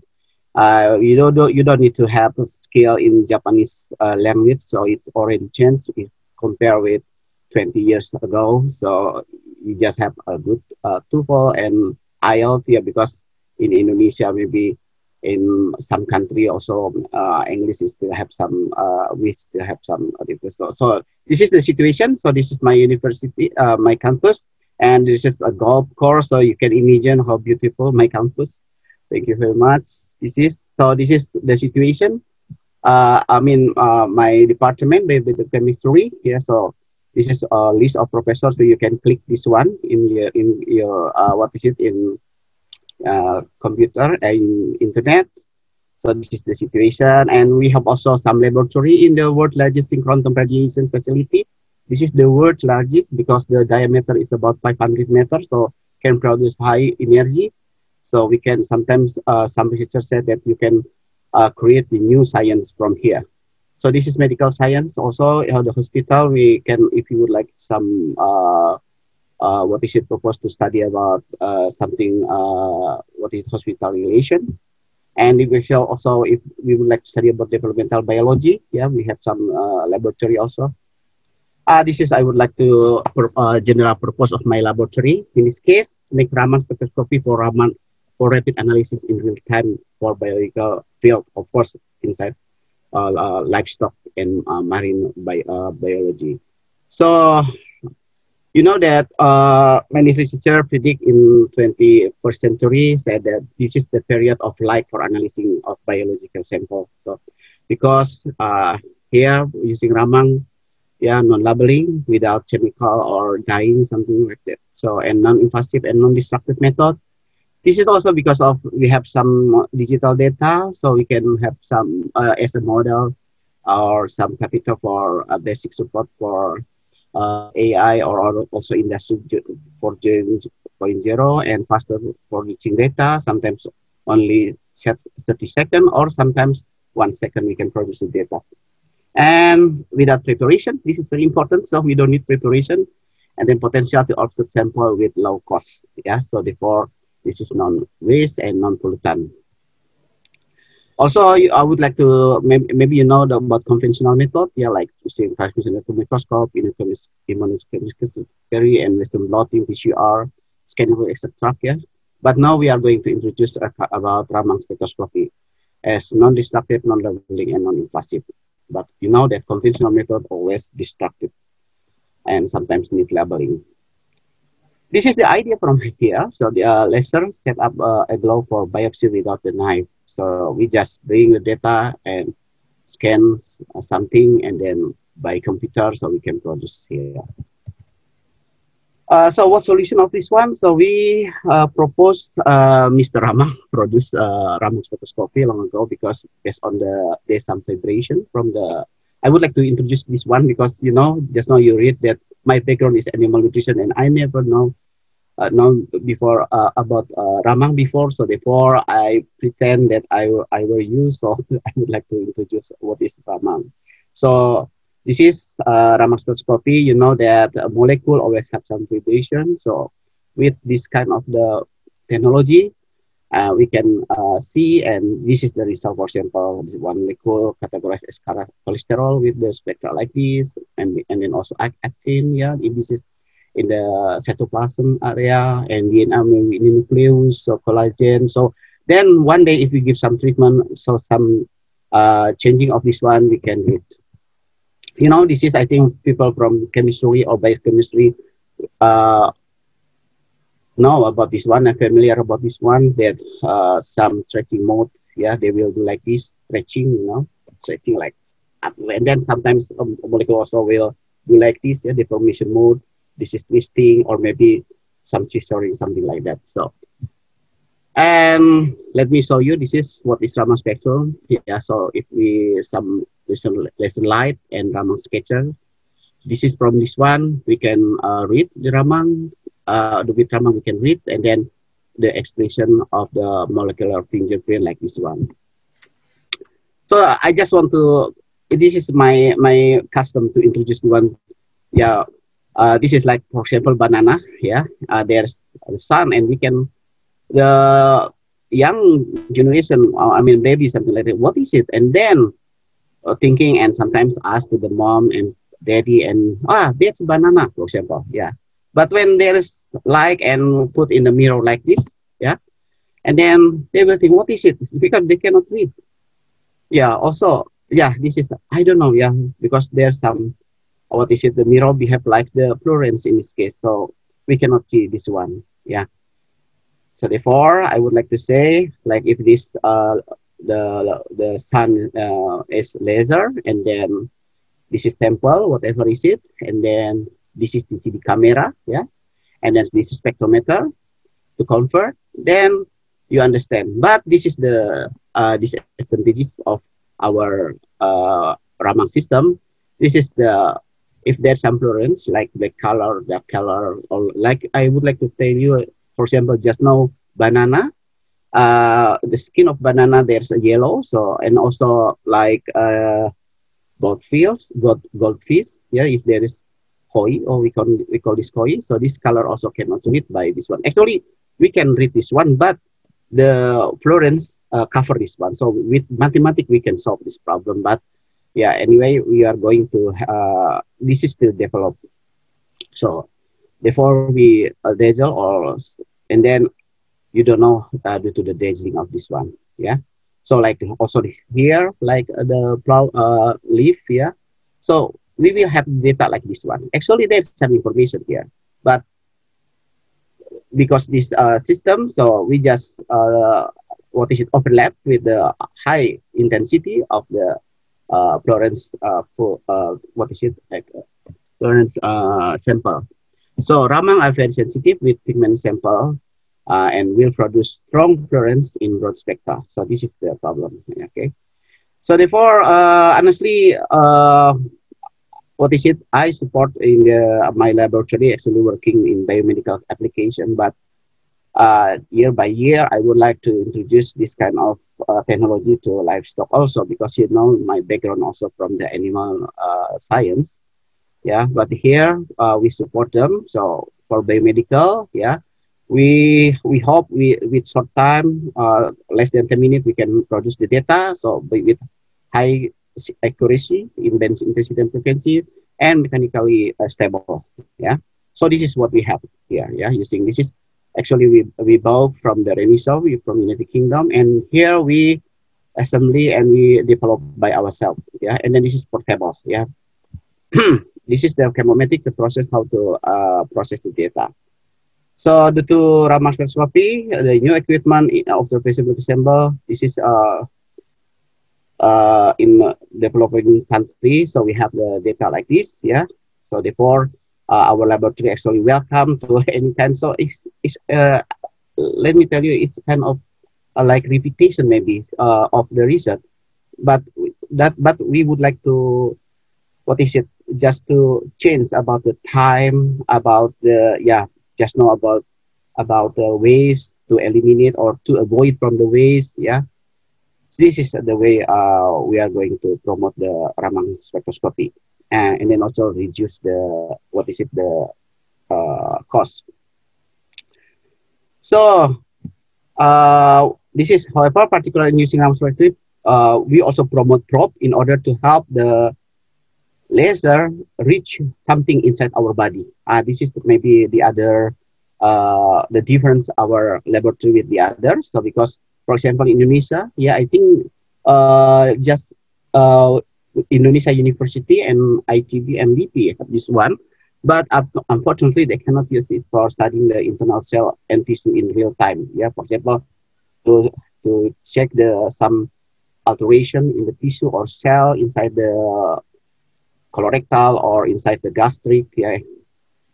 And then procedural analysis, the procedure like this: measurement, correction, and then process is chemometric. So we check the stability, reproducibility, and then calibration mode, and then we have some results. So we have some definition, classification, and quantitative data. This is the procedure, and this is some of our result. Yeah, distribution of cancer cell. It has been published. Yeah, and then also like this. Yeah, you can check in the OSIMA here. You can. It is published 2010. We can make some different cancer cell, from the lung cancer, so we can discriminate this one. Yeah, so please you read, open this journal, you can check. And also detection of virus infection. This is also, we can make some, to identify a virus in short period. I think once virus come to the cell, just in case of our report, just 9 hours they insert, then we can detect directly some changing. So we can, this is also kind of model to to identify what kind of virus. So please read also here. Maybe you can open the keyboard here. Yeah, from here. Then we can detect 9-hour disease. State of infected cell will change between 6 and 9 hours. So we give on the time using adenovirus. Yeah. And this is the we assembly some kind of the probe, and then we can observe some alteration inside the colorectal, also gastric, yeah, and also esophagus. Because, for example, we would like to know about the allergy. And then this is already published also with esophagus cancer, yeah. But unfortunately, this is ex vivo, yeah, because we are not hospital university, so permission is not so easy in my country. In Japan, yeah. So this is the data you can read also from here, yeah, the analysis. But this is ex vivo, yeah. And then this is also we use this one, yeah, because the diameter of our probe is around 600 micro, so less than 1 milli. Then we use this kind, they can reach the data like this, yeah. So we can identify this one, so we can understand about the development. Also, the other we study about this one, you know, the hematoxylin eosin, yeah. This is kind of the some disadvantages, because this is the fresh after we make some section, but after we make some hematoxylin eosin staining, some tissue already leave this, so we don't have information. So therefore we also look, you can see the changing. So therefore we propose also look also when we use endoscope long ago. So this is sometimes the result like this pathologies, and maybe because of democratic pathology. So we don't want to, yeah, in this case we are going to help and to support maybe with kind of this digital technology. There will not democratic pathology anymore. And you know, even though there is still many homework because the cancer is robust, so therefore we are still in to develop the many data for this one. And before we, hello? You have 3 minutes left. Okay. Yeah, this is maybe okay. Maybe I just maybe you can read directly. Yeah. This is in mouse. Yeah. So maybe I would like to show you some information about meat. Yeah. So this is I think maybe you can read this one. Sorry, it's too much pictures because I would like to. This is using rat, yeah, to detect. And actually this is movie, yeah. Look like this, okay. And then laser, yeah. And then this is also inside the body, intestine, yeah. Here this is rat in the living still life, yeah. But now it's already happened in the like this one, yeah. We can make some differences. This is in the hospital already in Singapore, yeah, like this. You can see here. This is already happened, yeah. They can make some difference. So maybe next you can see like this one directly biopsy without biopsy directly they can diagnose if this is cancer or not cancer. Only 1 second. So this is my student working with this one, yeah. And then also in the marine science, this is calcification in pancreas. We can faster, we can detect, and this is for marine science also we can check the quality of just now carrageenan. And this is I would like to show you about animal. Sorry, it's too much pictures. Yeah, but sorry, it's 30 minutes. This is about the sample Raman spectral live tox analysis. This is the background actually. Goat and lamb. Let's see about calorie like this, yeah, saturated fat like this. But we are going to this is how to reduce or avoid or erase livestock product fraud. This is fraud that I would like to make some emphasize. So one of them we propose this one. Maybe some of you cannot recognize which one goat and sheep, and also maybe this is goat or sheep, yeah. But what do you think is like this? Which one is goat or sheep meat? Because just now I show you some data that goat had some less cholesterol compared the sheep, but it's happened in market. Customer always in the weak position. They don't have some skill to do this one. Maybe some of you can understand. Today maybe we still concerned about the pictures or but in the future maybe young generation concerned about digital data. Yeah, so like this also lipid. Which one lipid belong to sheep or goat? With the smell, maybe some of you have some skill, maybe, but the other cannot. And yeah, this is sheep lipid and this is goat lipid. So this is the data. You can see With this Raman, we can detect directly only 1 minute, or actually 30 seconds we can detect this one. This is I set up 1 minute, so we have the different like this, yeah. And this is checking like this. Only lipid is very strong, so therefore 30 seconds we can detect directly which one lipid. So if we come to the market and someone said that this is actually cheap and police bring kind of the technology portable, then detect this is not cheap and they can declare directly, something like that. So also now we also study about the fresh Wagyu, because now portion about Wagyu, they also eat the fresh one, but we don't know which one that it is come from the frozen Wagyu. So therefore we make some model. So like this, maybe it's easy for you after 96 hours, the different like this, because the color. But yeah, you know, this is -21. We after thawing, this is room temperature, and this is 40 degrees Celsius. Let me show you the 48 hour like this. This is the fresh one, yeah, 0 hour like this. But here it's very difficult. 24 hour, yeah, this is like this, very difficult to different which one. And this is the abdomen lipid also. Maybe we cannot make some difference which one that look. This is actually room temperature directly, yeah, after 24 hour keep. And please compare between this one and this one. Maybe. And this one and this one, maybe a little bit difficult, but using the technology, we can make some difference like this, yeah, using PCA, and also checking. And this is alligator, crocodile. From here, you can see, oh, this is crocodile, of course, but here, I pick up some sample like this one, so someone maybe cannot recognize because crocodile expensive, this is very cheap, and someone said, this is crocodile meat, but actually this is from the broiler, yeah. So, this is actually in the last we don't want to do not replace. Medical doctor make final decision, respect conventional method, add information like this, yeah, and new era automotive. So this is very potential. So because we produce the digital data, this is might be potential for industrial 4.0 and robotic also. So this is our laboratory team member, and this is the situation. Maybe you can read from here. I promote my university, and this is also chance for you to have a scholarship. Yeah, here. Maybe it's very important for you. This is the situation our laboratory, and this is I would like to show you because we have some operational budget from in my laboratory, but because we use this technology, sometimes we have some difficulties how to use the budget. Therefore, we use this one for students going abroad. So therefore. This is kind of the fact situation of ours. So thank you very much. I think, sorry, I skipped many kind of the pictures. Thank you, Pak Bibin. It's a very interesting system that you presented, Raman system.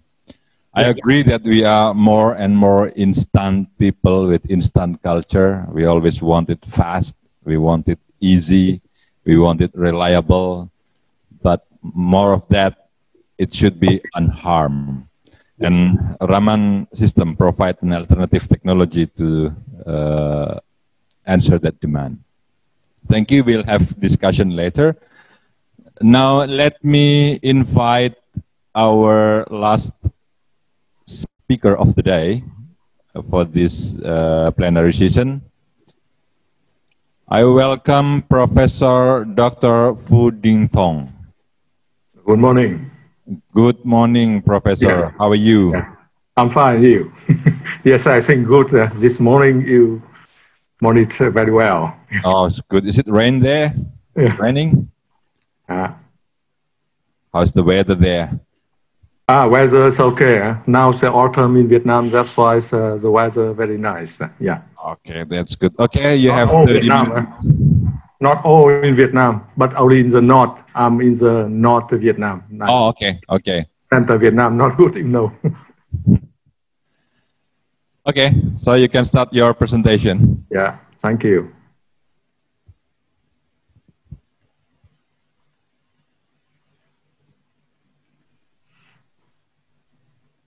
That's okay, you can see? Yes. Yes, okay. Thank you. First, thank you very much for organizer to accept to my presentation here. I think it's a good chance for me to present some our experience on on the chicken production in Vietnam. Yeah.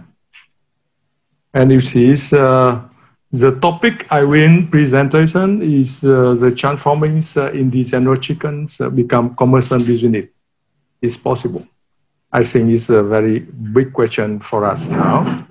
I don't know very well in your country, but for Vietnam, I think it's a big question. Yeah.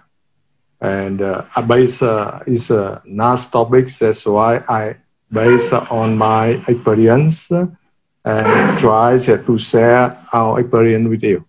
And firstly, when you see the slide, you can see the very different chicken here, and very special chicken you can see here also. Yeah. And my presentation, first I do some introduction about this topic, and after that I present something about the development of the indigenous chicken in Vietnam. And the most thing I will focus much on the how we can protect and exploit the indigenous chicken. And finally, I give only some conclusion. Yeah. You see, all of you see presentation, preservation and of the indigenous chicken is more and more important mission, because numbers of the disappearance of chicken breeds is important. You see very well with is one levels of 1,729 poultry breed, but there only is more than 200 breeds are safe, and many chicken breeds more than 1,000 have low information. That means develop not very well, and also the people didn't interest well, and about 60 poultry breed are disappear. It's terrible, you see, and more than about 400 breeds are in dangerous situation, and that's why. And why the indigenous chickens fall in this situation? Yeah, why like this? You see, first needs, I think now you see with more and more high demand of the protein resource from the society, and that's why competitiveness is very important with the industry's chicken, and that's why. But for the indigenous chickens, we can say no with not very high performance. Yes. And that's why it's difficult to it. And secondly, you see almost people, they raise the indigenous chicken as a very small scale production, small scale production. And from small scale production, result to more risky in the inbreeding. And we may be difficult to control the inbreeding. And finally, they have a problem. And mostly the problem now in everywhere, but in Vietnam too. You see, with that means local or indigenous chicken cross with other breed. And finally, we have low indigenous chicken. And other thing is more risky, more risk in disease. Why is it? Because for the small scale, the people don't interest to prevention, disease prevention, no vaccination, and that's why we problem. And one day maybe, especially now with bird flu, you see well, and we have problem. And why? But why no performance, small scale production, and why we need to preserve, need to conserve the indigenous breed? Because firstly, we think now we talk about much about the gene diversity. That means we try to keep the gene diversity.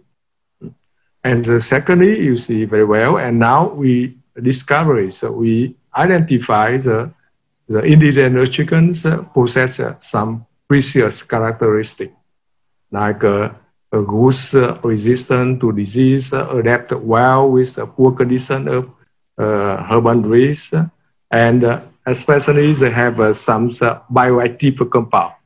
And that's, I think, is a very good thing to us to think about it. And indigenous chickens, not only like this, but for the society, I think indigenous chicken as a culture capital of the society. And my colleagues, some colleagues told me that why animal chicken exists, or chicken production or animal production exists, because one of the things is cultural capital. That means we think about not only material, but we think about experience. Yeah. The second thing I will present about development chicken production in Vietnam, because I don't know very well. Maybe it's a country in Indonesia, chicken much more important compared with Vietnam. But that's why I try to say something maybe difficult to do conservation, different on the commercial business or something like that. Because Vietnam says chicken play important role in supplying the animal protein-based food, but only 20% of consumption only. Because Vietnam, you see very well for the Vietnamese people, they consume a lot of pork, yeah, and pork about 70%, chicken 20%, and that's why that's one difficulty for us in the future to conservation. But many people relating to the chicken or poultry production, because until now in Vietnam you see with about 15 farm household. We have about 7 million farm households have a chicken. And chicken populations increase quickly. And from 2000 until now, about 5% per year. And you can see later about the changing in by the time. And indigenous chickens and cross-population, cross-breed chicken represent with a very high proportion, more than 80%. And I think that's an advantage for us to relating to the conservation and development. Yeah. And you can see here, sorry, you see from 2000, only 115 million. But until last year, 2019, about more than 380 million. Yeah. That means increase very quickly. Although in Vietnam, you see, we consume not much chicken meat, but last year, last decade, the number of chicken increased strongly. Yeah. And here you see, I think it's very good for Vietnam relating to the indigenous chicken, because in 2000, not very different between the industrial chicken and indigenous and crossbreed chicken. But after that, we see with industry chicken, and mostly industry chicken, that means wild chicken. I mean industry chicken, wild chicken. And for the indigenous chicken and crossbreed, that means we have indigenous chicken and we have a hybrid chicken. That means cross between local chicken and exotic chicken. And now it's increased strongly, right, from 2000 until now, 2010 until now, you see increase strongly, and industrial chicken decrease. And I think it's good thing is especially for us. Yeah. And about the diversity of the gene diversity of the indigenous chicken in Vietnam, I think is a country with a lot of many indigenous chicken. Until now, there we do statistics about only 21, but in fact more. Some breeds we cannot recall or disappear or something like that. But until now, exists 21 indigenous chicken breed, and very special. You see, because within 21, there are about more than about 80% in the north of Vietnam. And the reason I am here, the north, about 80%. In the center Vietnam, not much, only 10%. In the south of Vietnam, only 40%. Why not is it? Very special, you see. Because I try to explain, because in the north, with the multi-ethnic area, with many ethnic minority, and that's why they can keep the indigenous chickens easier compared with the other region. Like in south, very natural, but you see, not many breeds there. There are only 3 breeds. But in the north, you see, 16 breeds. And you can see here. And that's why from this, you can see, is the north of Vietnam with many, many chicken here. But is the north of Vietnam, in the center of Vietnam, like this, and the south of Vietnam, you see, in south only 3 breeds. Yeah.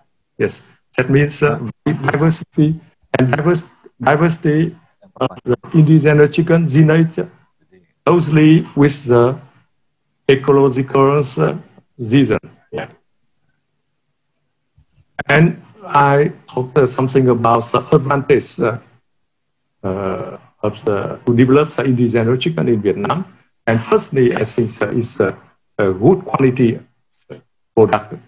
Yeah, good quality product. That means people prefer meat and egg, something, and always sell with the high price.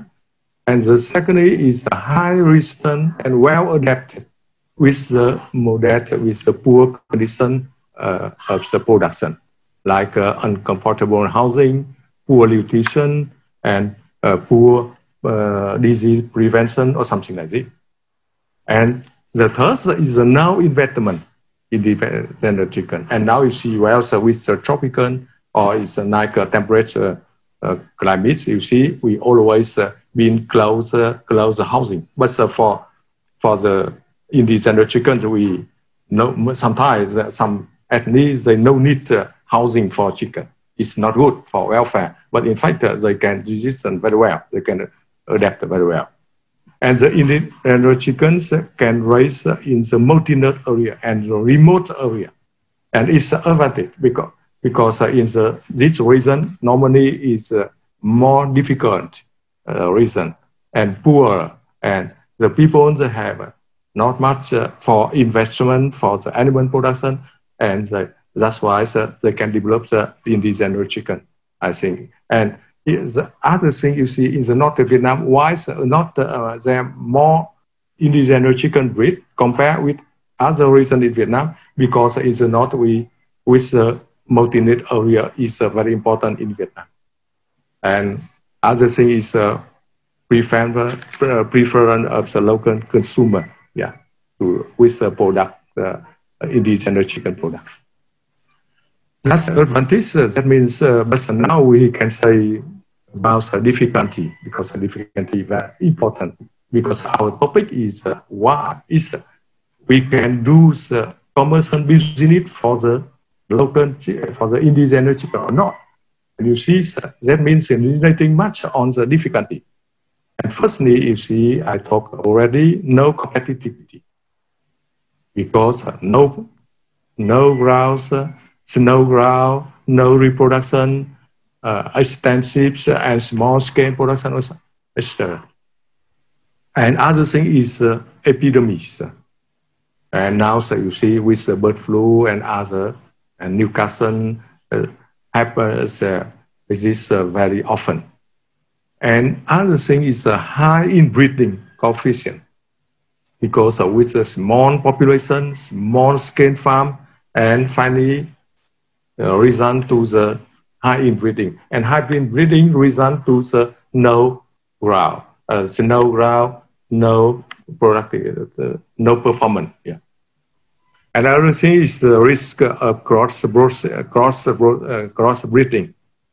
And now you see sometimes maybe it's laterally cross-breeding with other breed is maybe it's laterally because we have no control, because chicken, they are free ranging, and that's why they can cross with other breed. And maybe the farmer, they think the no performance, they would like to improve the performance, and finally they cross with other. And finally we have problem with to keep, to conserve, do conservation. Yeah.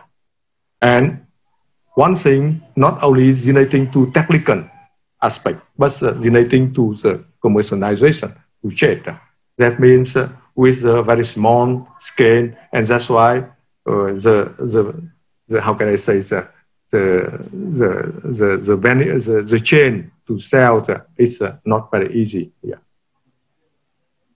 And you can see here at 20 with as 20 weeks of age, you see all the birth of Vietnamese chicken very small, about around 2 kg.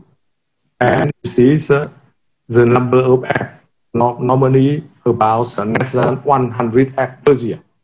That means 3 or 4 years, what we have only 1 year. Only that means egg laying or laying rate only 20-25%. That means very low, and relating to economic aspect is not good. You see, and for other you see, 20 weeks, but less than 1 kg.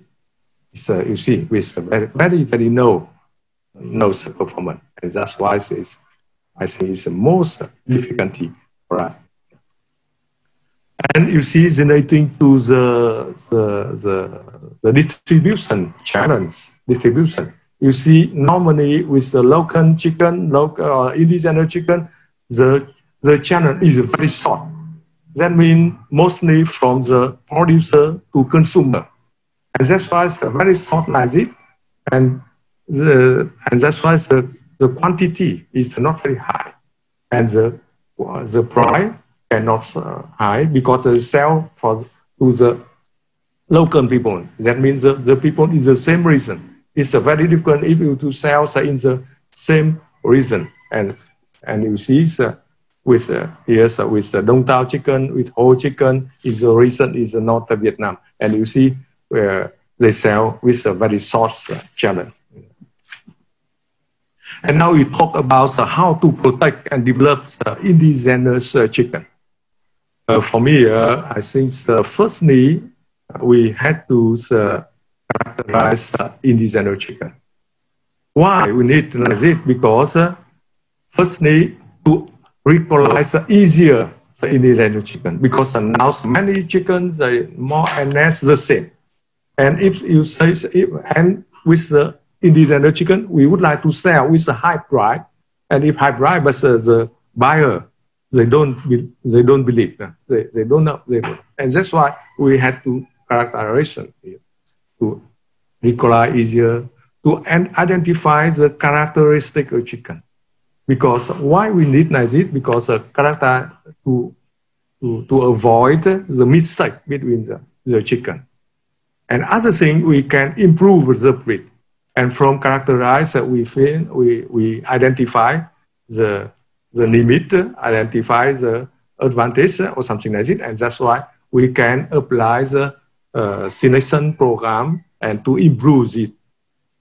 And finally, we can improve step by step the performance, improve other characteristic. I think is good. And other thing is facilitates the trade. And as I present to you, we recognize easier, we can sell easier. And after some years in Vietnam, I worked with some indigenous chicken. I find it very clearly, because when we sell, it's the market, because normally we sell with a small quantity. And that's why if you sell it, and the people, they cannot recognize it, it's difficult. And how characterize a breed? And firstly, because to recognize easy, that's why we had to characterize biomorphology to recognize. And characterize by the performance, the growth, the production, or something like that. And one thing, new one, is characterize genome. Because with the indigenous chicken, there are many breeds. We say many breeds, but maybe not really different breeds. Because the people, the real reason, and they call with the local name. And after that, they say different with other. But if you do characterize the genome, we can recognize and what kinds, what what breeds we need to keep. We need to do the conservation, and other maybe the same. We no need, and maybe it's better. And characterize the disease resistant capacity because we identify the advantage from the breed. And here you can see some breeds. And very sorry here, so you can see very big leg, Dongtao chicken, very big leg here. You can see, yeah. And Hormone chicken is black bone and bone, black bone and black and skin, black and skin, yeah, black and black bone and skin bone, black bone and skin. Yeah, you see, it's very good. And the Indian chicken is, you see, is very special. We can recollect with the plume like it or feather. You see, very special. And other like it, very big comb. Yeah, you see. And we can organize the contest of indigenous chicken.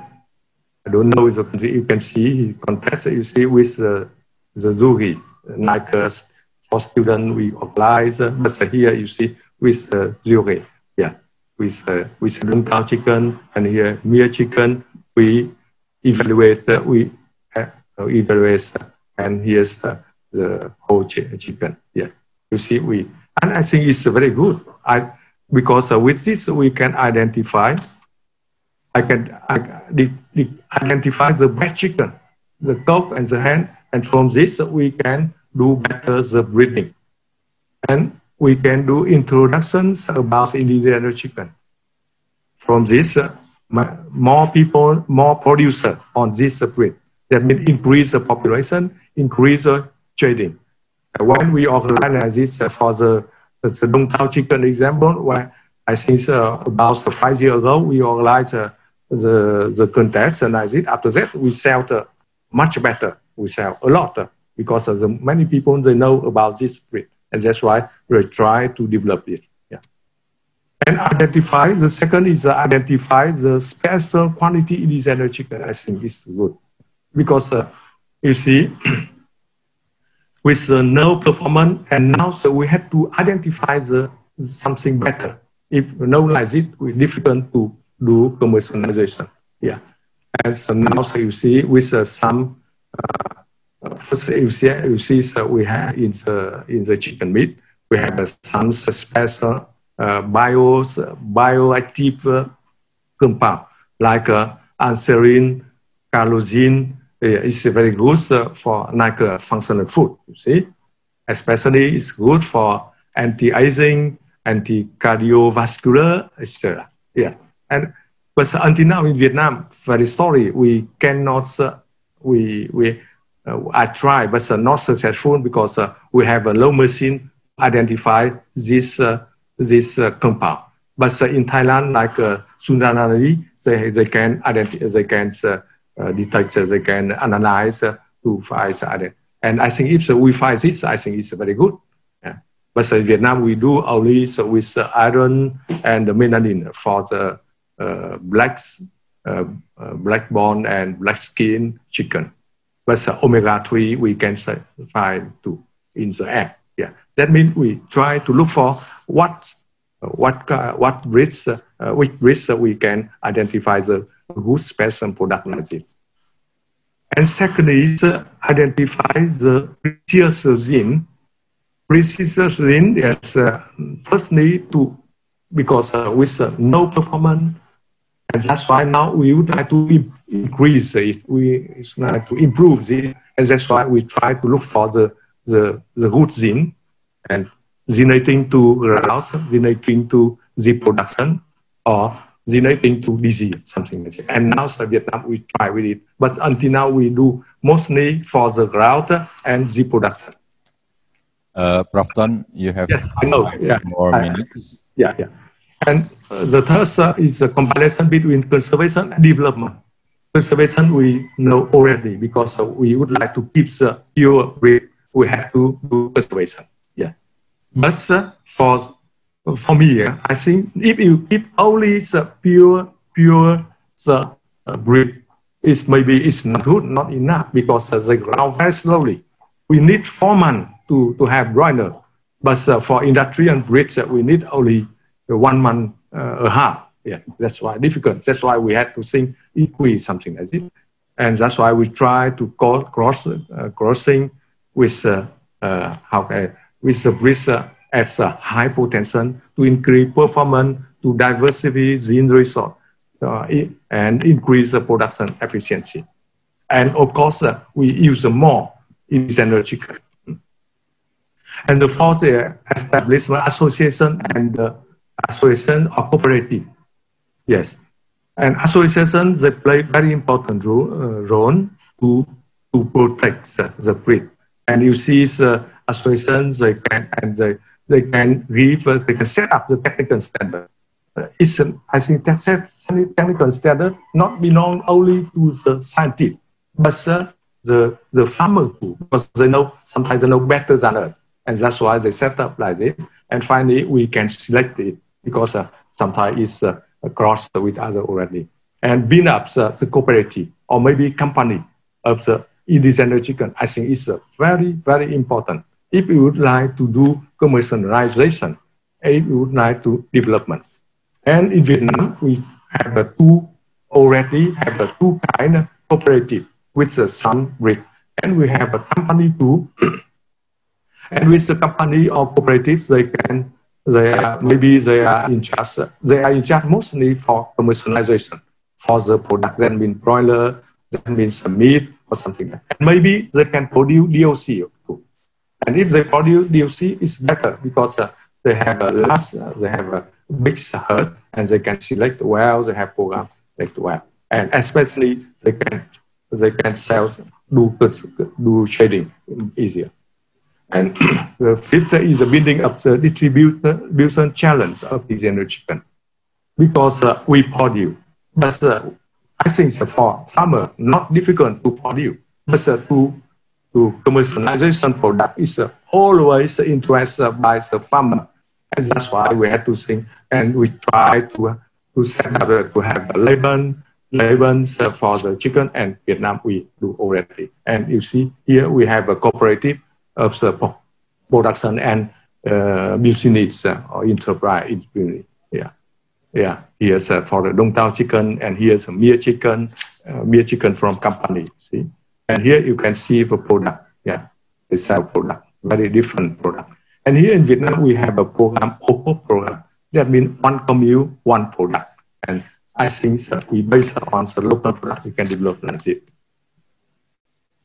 That means another thing is develop other challenge like to sell in the special restaurant, in the conventional shop, or sometimes in the supermarket. And until now we have already all the three types of this challenge distribution.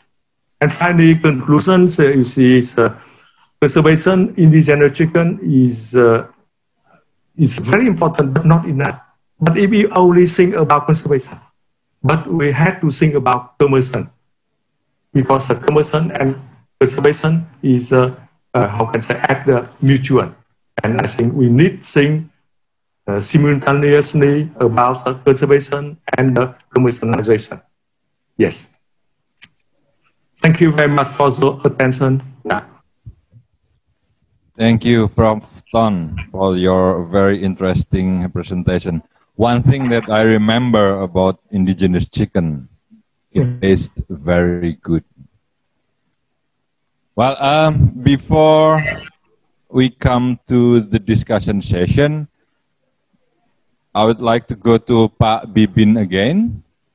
Apparently, we have a lot of comment from the participants. They are very interested to hear more about Raman system. Pak Bibin, are you still there? Yes, I'm here. Okay, yeah, we still have 10 minutes. So if you be so kind, please, maybe you could explain a bit more about Raman system from the slide that we skipped previously. We still have 10 minutes. Can you do that, please? This will stop other screen. Okay. So I think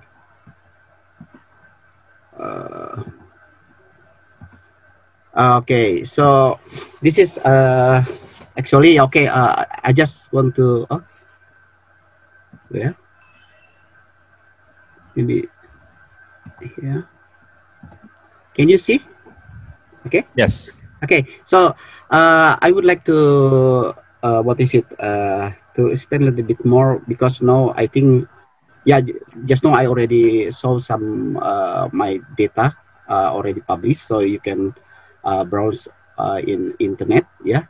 But now this is actually still preliminary study in my work, so I need help. So if some of you would like to join with us, any kind of collaboration, maybe someone would like to get a master or PhD degree, or maybe a postdoc, or maybe just for some researcher will work together. So we can give some service in this case. So let me tell you, for example, here like a product of goat and lamb. So in the market, as you know that. You know, we promote this, for example, cholesterol here. Someone like me, already more than 50 years old. So cholesterol, we concern about this one. But you know, this is 78 belong the lamb. Can you imagine mutton? Mutton, lamb is very young. Yeah, from the sheep. Yeah, but mutton a little bit older. So I think cholesterol higher. And also sometimes, what is it? A kind of the saturated fat also. Yeah, this is very low saturated fat in goat here. So once someone would like to, I would like to eat goat, but actually this is mutton or maybe lamb. So maybe the customer in this case, the buyer will have in the weak situation, condition, because they cannot decide which one. So in this case, maybe the Ministry of Agriculture together with the police can have some, what is it kind of the approach, come to market directly and detect directly. Yeah, could be it happened in the market about the fraud situation. Yeah, as I saw you before, like this one. Yeah, this is also maybe just certain person can identify which one. This is a sheep and this is goat. Yeah, this is only in one case. What about with the egg? What about with the, what is it, like milk also, cheese and the other thing?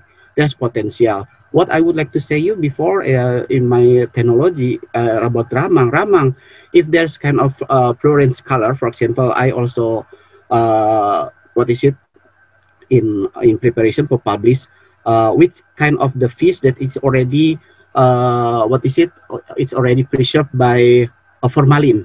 It's easy. The police just bring a kind of the equipment portable and directly to pick up, and we don't need to bring this kind of sample to the lab and tomorrow morning come again. So this is, maybe this is kind of the what is it, take times, and maybe the owner of this kind of product already is kept in the advance. But on that time, so directly police bring the kind of equipment and directly to check up, and only 1 minute directly to decide, yeah, this is already contain formalin. Can you imagine that this is very powerful equipment, including also to check up the other product, like what is it, noodle, or maybe the other product, yeah, from agriculture side.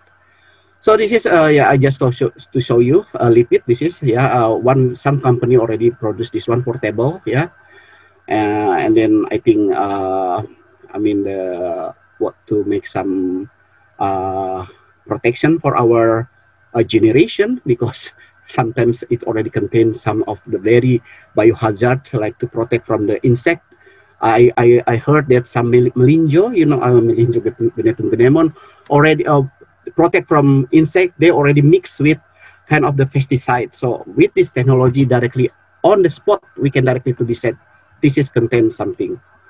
And also some possibility about aflatoxin also, like in the peanut. So, but we need person who would like to be volunteer to study and to explore about this one. This is many kind of idea that we can do and can be very useful for the future. So this is also principal component. This is just kind of the, what is it, like a kind of chemometric in order to process. Yeah. Yeah, I think this is also, for example, someone said that this is meat belong to Kurage, Akage, or Nihon Tankaku, or Mukaku.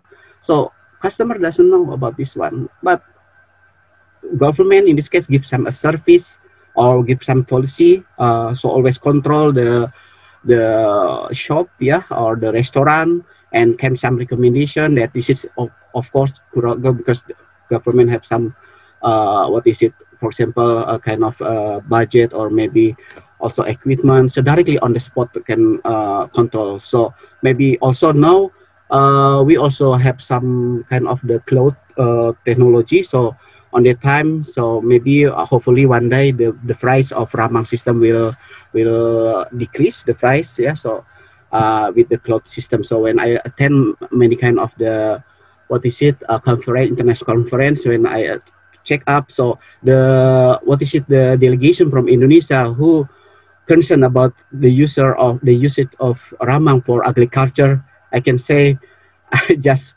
some researcher who study in the overseas country, like from Germany and from Japan, something like that. So, and very few from researcher from Indonesia concerned about this technology.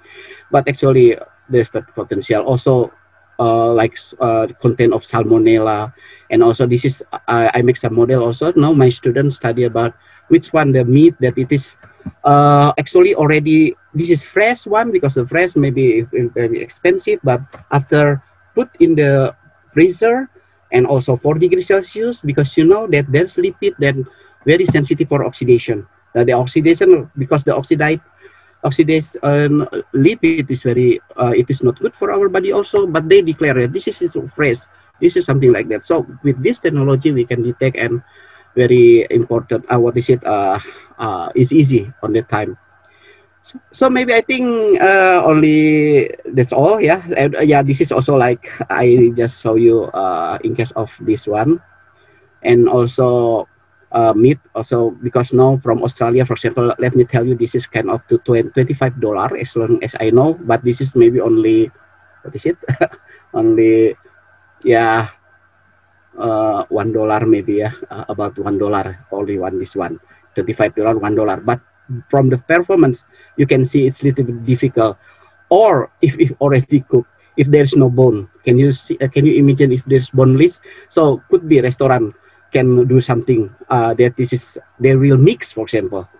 So therefore with this technology we can directly to detect. So but unfortunately there's still no data, so we have data actually, but not published. So there's actually, as I mentioned before, this technology is, we can do something like looks like reputation, but we can short time, yeah, before we need a kind of 24 hour, or maybe so we just 1 minute, yeah, we can detect which one that it is.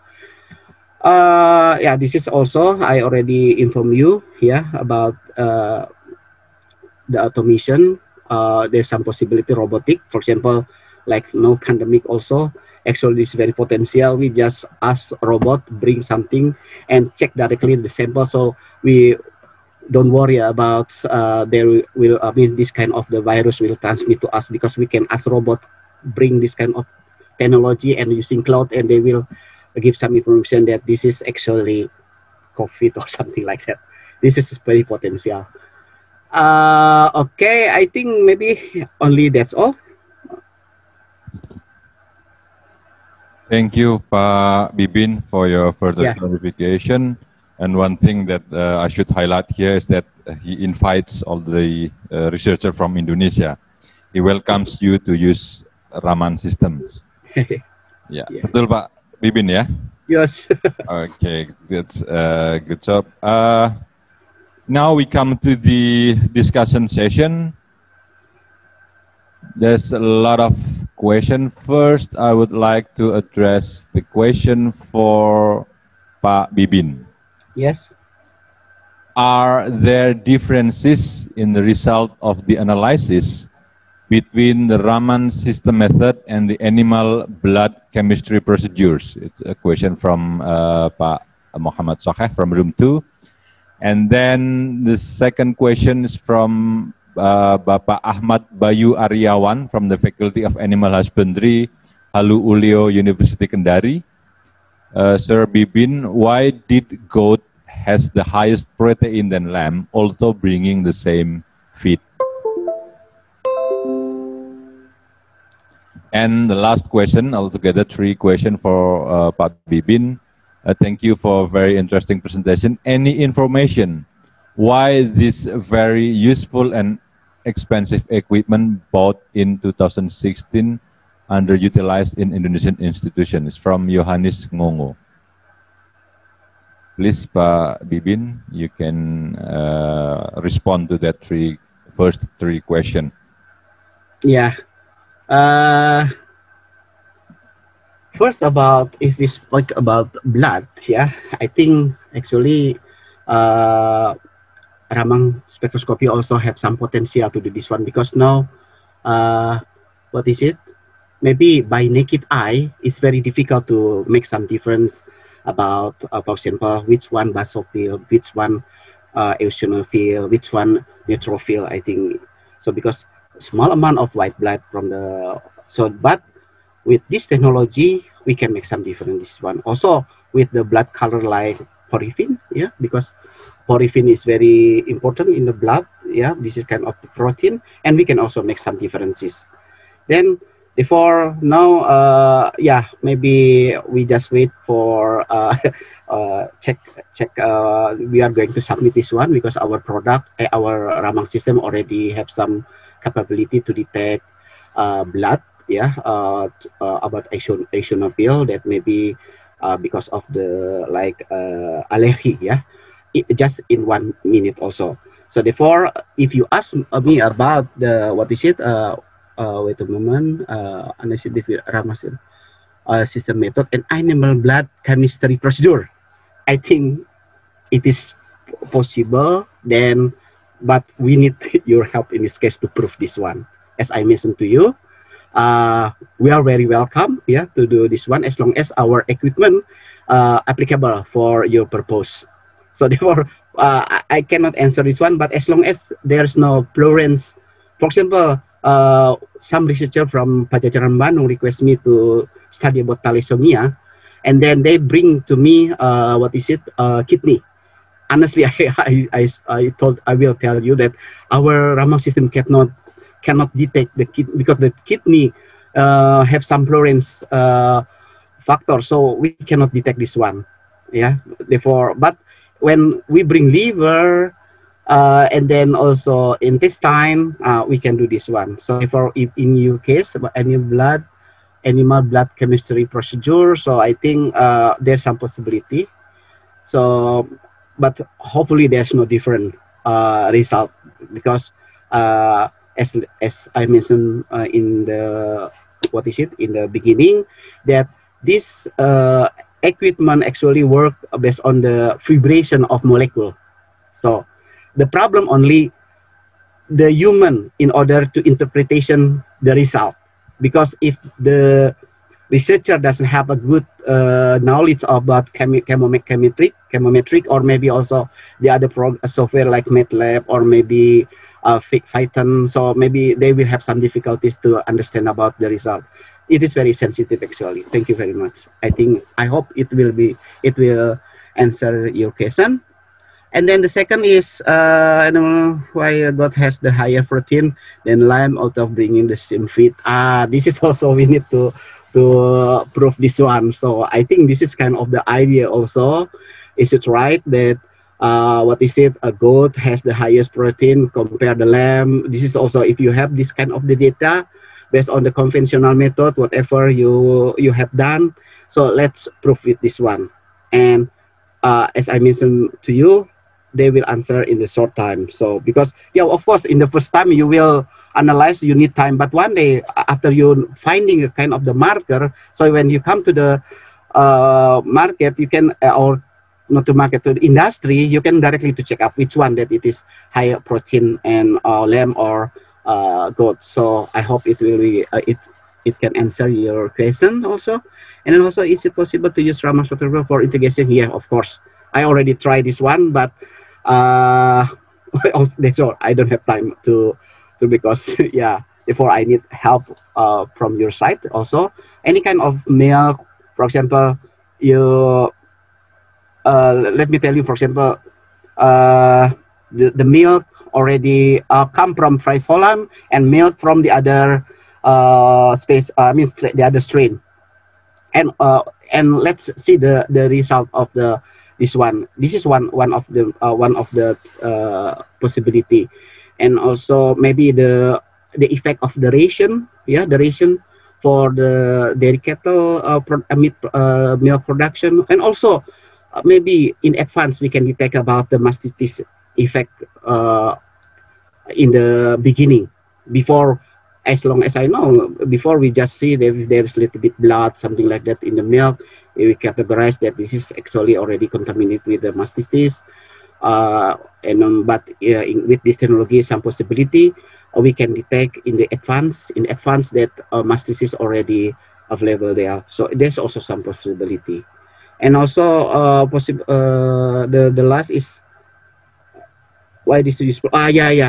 Expensive. Actually, I honestly I would like to say, this is still expensive, because what is it? If we buy directly from the company, like let me tell you, when we have kind of the present from the Reniso company, but we are really welcome. Just now I show you some some equipment that it is we assembled by us. Also one researcher, as I show you from Undip.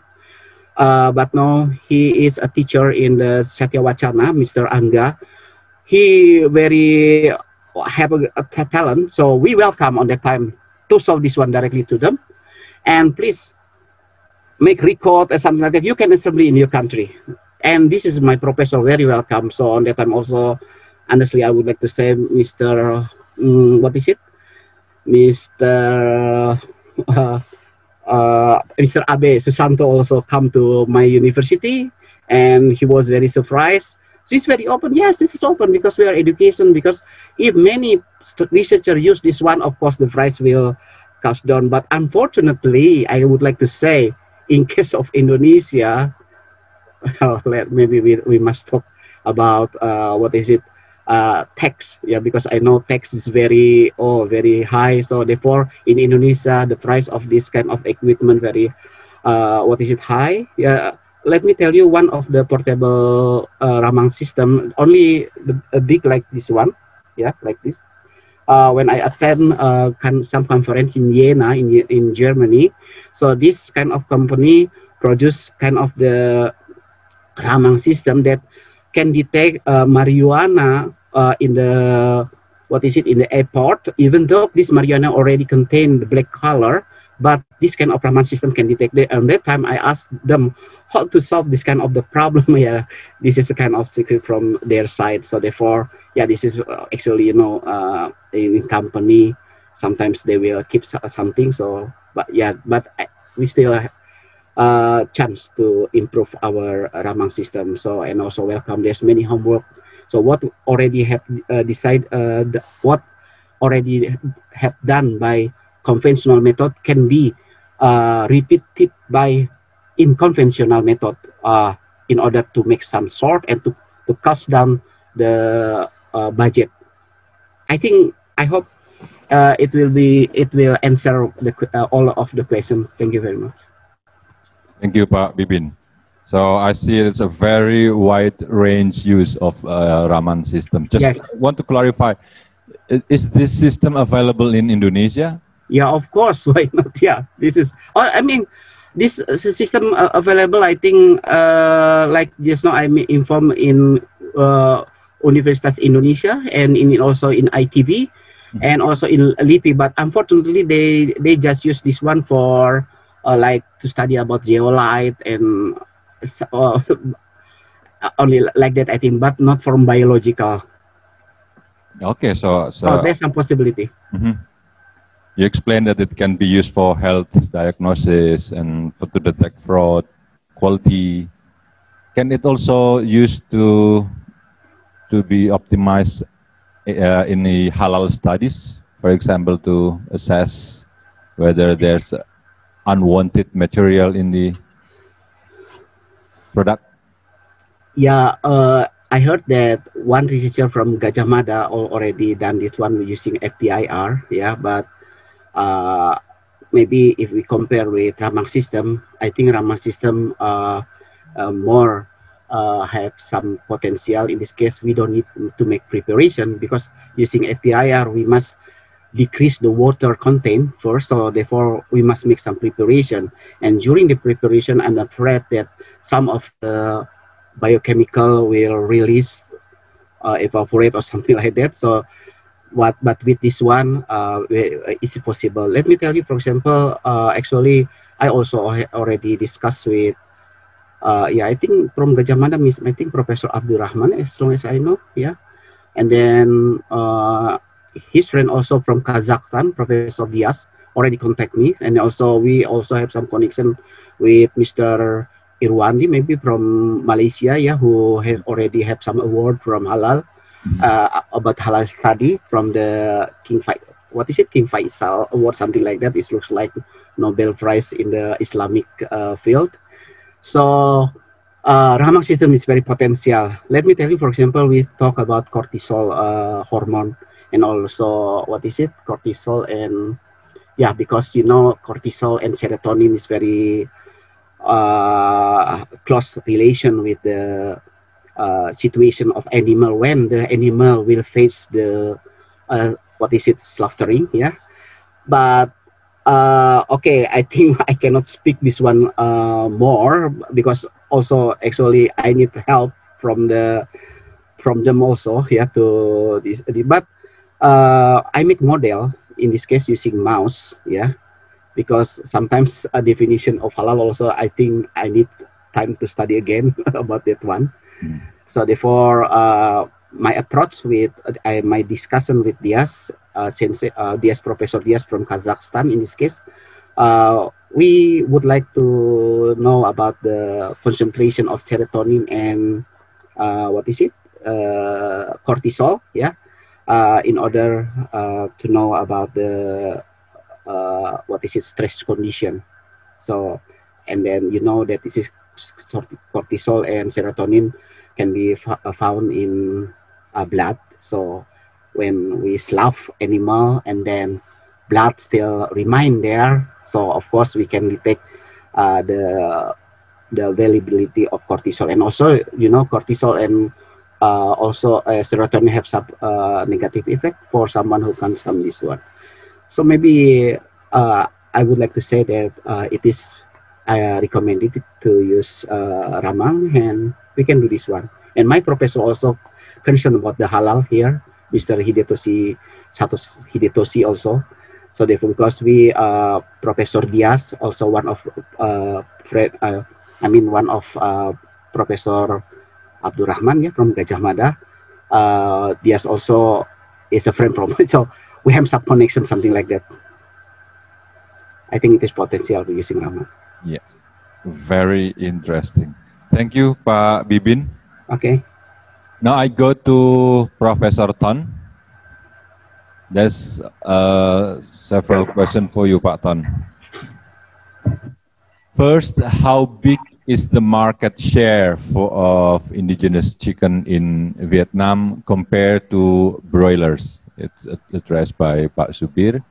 And then the next question is, how many crossbreed chicken in Vietnam, and how to manage this crossbreed so it's not damaging or interfering with the genetic of indigenous chicken? And why is the population of indigenous and crossbreed chicken higher than the industry chicken in Vietnam? This is addressed by Professor Ismayawati. Please, Pak Ton. Yeah. Okay, thank you very much for the question. And firstly, we talk about the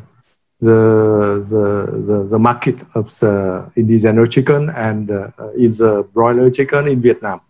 It's a very difficult question because now you see well, I am the national coordinator of the poultry one house, poultry one poultry, and but we have a low answer. But by information, by estimation, because I asked my colleagues at the Ministry of Agriculture already, but they cannot answer because statistical is very difficult. But for pure indigenous chicken, they present very, very small proportion in the broiler market. about, I think, about less than 10%, small one. But very important for the hybrid chicken. That means cross between local chicken and exotic chicken. They present, I think, more than 80% in Vietnam, because everywhere we can see. And you see very well with the Jaffa company, you know, I think you know very well, because they come from the Indonesia. And when they come here, they develop only the white chicken, that means exotic chicken. But now they change a lot. And now they produce DOC. And DOC now with the Jaffa company, more than 50%. And the white chicken is less than 50%. That means the market in Vietnam for broiler, especially for the for crossbreed or hybrids, is very important. No cross between local breeds with exotic breed. And how many crossbreeds in Vietnam? I think many. You see, it depends on the region. But of course, there are some main cross formula. I think some main cross formula. And always we try to cross with local chicken, like a whole, like a Nương Phương, like a Mia, or something like that, with the Nương Phương. Nương Phương, that means from China. And other, like with Saxo, with Isa, Brow, or something like this. And that means it's depend on the reason, it depends on the market. They develop some kind. I think about more than 10 formula different, and it depends on the reason. And it depends on the periods. And maybe the other years they prefer it, and after that they prefer other.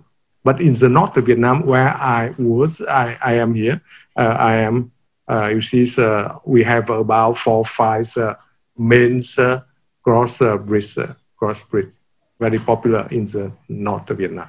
Yeah. And how we manage the cross? You see, and now and one day I visit the country in Indonesia. I visit the company. I think company they do artificial insemination, and now develop very well in Vietnam. And we have some company, some large farm. They develop this guy, and after that they sell DOC. And that means but for small people, small household, they don't cross. No, they keep the pure indigenous chicken. They not cross. If you cross, we cannot manage. But only with the company, only the large farm, they can do like this. After that, they sell the DOCs to the producer, and that's why we can manage. But for when we work with the farmer as the small scale farm, that means small scale. I mean, maybe they have only 50 hand or 20 or 100 hand or 200 hand, and like that, we always divide in the family. Yeah, and each family we can manage very well to avoid the problem with the crossing with other breed. And why other question is why industry's chicken is not important in Vietnam? You see, well, I explained this many times because firstly, you see, it depends much on the market. That means the demand from society, and the Vietnamese they don't know very well the industrial chicken, because industrial chicken they very short term, and it's not very good taste. No, it's grow very quickly, but good taste. No. And other thing you see, I think is the way to prepare the meat in Vietnam, because almost of the chicken in Vietnam we prefer eat the chicken. How can I say, boiling chicken, and that's why if you boiling industrial chicken is not good. But with local chicken or how can I say, hybrid chicken is much better. And they not only prefer the taste, but they watch. That means the skin of the chicken. They prefer chicken with the yellow skin. It's more more prefer compared with white skin, and that's why. And you see, in the past, some years ago, the industrial chickens represent about 40% and 40%, 30%, and now I think less than 20%. And I think it's a good thing for us to exploit, to use, to develop the indigenous chicken to respond our requirement from society. Yeah, I think that's all 4 questions you asked. Yes, thank you, Prof. Ton. There's another 2 questions here from Ibu Heni Akit. Are there any plans to move into closed house with all-in, all-out system? Yeah. With indigenous chicken like the commercial broiler chicken? And the next question is from Ibu Mulyantini. What do you think about crossing local chicken with high commercial line to increase productivity of local chicken? Yeah. And the first question, you see, first question is relating to the system, closed housing with the system, you see, all in and all out. In fact, we apply a lot of wild chicken, but for the indigenous chickens, we don't apply very well, no. But for hybrid chicken, we can apply something like this. But not always close the housing. And sometimes we open system. That means with the open system, but they can apply the same like this, but not in-house. Why like this? Because the Vietnamese, they prefer the type of chicken, they prefer the chicken meat with the tension, with durable, if the tension or durable or something like this. If the chicken only in the house, and when you eat, you feel it's not good, it's very soft. And we prefer, that's why the chicken, always we call the running chicken. That means the chicken, they can walk, or walking chicken.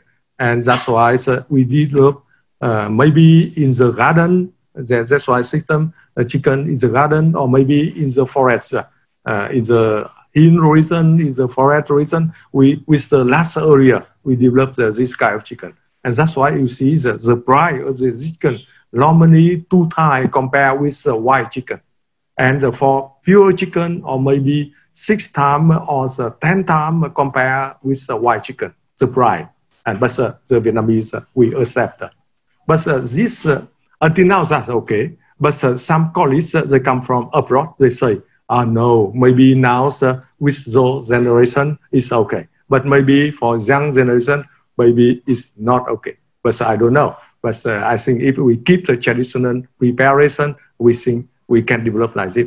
But if the younger generation, maybe they change. They prefer KFC or something like this. But, and maybe Saturday is different. And the first question like this, and that's why, but you see, with the all in, all out, it's very good to prevent disease.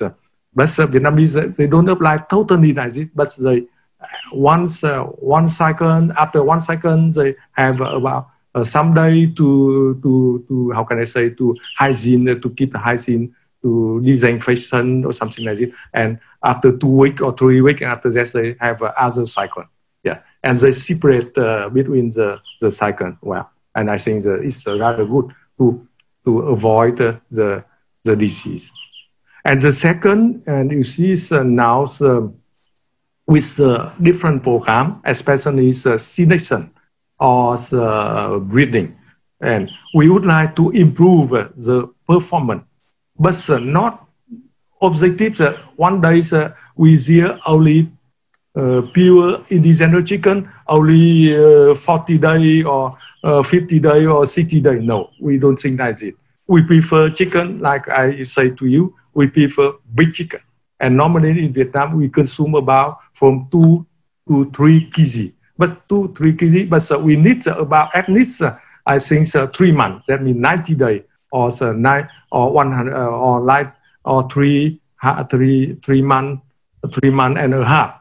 Because that time the taste is better, and how can the muscle is more solid or something like that. And that's why we can select, we can applying selection program, but increase, but not so not grow so quickly like the industry chicken. Yeah. We always think about the market. We always have to think about the market, the demand of the society. Okay, one last question, Prof. Ton. How the way to accelerate our potential indigenous chicken to get a production as like as the commercial chicken today? You see, how I think for production is not so important because Vietnamese farmers, they can do very well. They can learn very quickly. If we have technology, they can learn very quickly. But to organize commercialization for trading, I think it's a big question because with a small size farm, also you see to sell the other reason, we need the organization of the producer. That means we set up the cooperative or maybe it's a company, but until now we prefer the cooperative because cooperative they are the represent of the local people to do promotion. Yes, that means and with different kind of promotion and the cooperative they can organize, they can sell by online, they can organize how can I say testing days or something like this. That means organize a contest of the chicken, and that means we introduce the local chickens or indigenous chicken with all people, and by television or by internet or something like this. And that means we can develop. And now we have a cooperative with Dong Tao chicken. They sell online. Yeah, it's very good. Yeah, they have a system, shipper system, and they produce and they can ship the product. Yeah, and now they with the company they cooperate with the supermarket, and they have the stand. They sell local chicken. I think it's the good way to do promoting the selling indigenous chicken or the hybrid chicken. Yeah. Thank you, Prof. Ton. I'm sure and I believe that there's a lot of question that remains need to be asked, but because the time is very limited, so I would like to thank to all 4 speakers today for sharing their very interesting and inspiring topic with us. So for all the participants, please open your video and turn on your video, and let's give them 2 big thumbs up.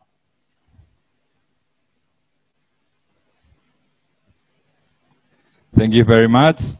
Before I finish, as a conclusion for the plenary session, I will highlight some statement here. Designing and discussing future farming should be considered as an integrative system. It should economically effective, less harm to the animal, less pollution to the environment, and should be considered in a circular economic perspective. And also, there's still room for smallholders and indigenous breed in the future farming. However, it requires a commercial business approach in order to survive and even to expand. Thank you very much. I should conclude this plenary session. My apologize if during my hosting there's some mistake or inconvenient talk that I delivered. Thank you. And the time is, I should give the time to the committee to do the next agenda. Thank you very much. My name is Novi Andristianto from Universitas Jenderal Soedirman Purwokerto. Assalamualaikum warahmatullahi wabarakatuh. Warahmatullahi wabarakatuh.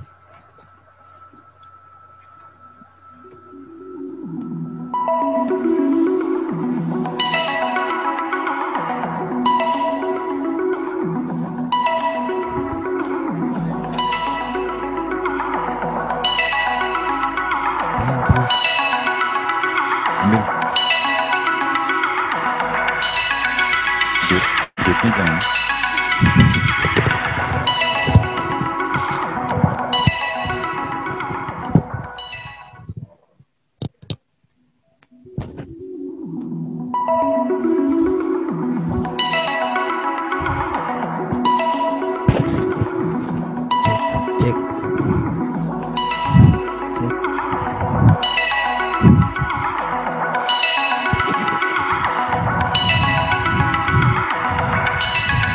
Cek 1 2.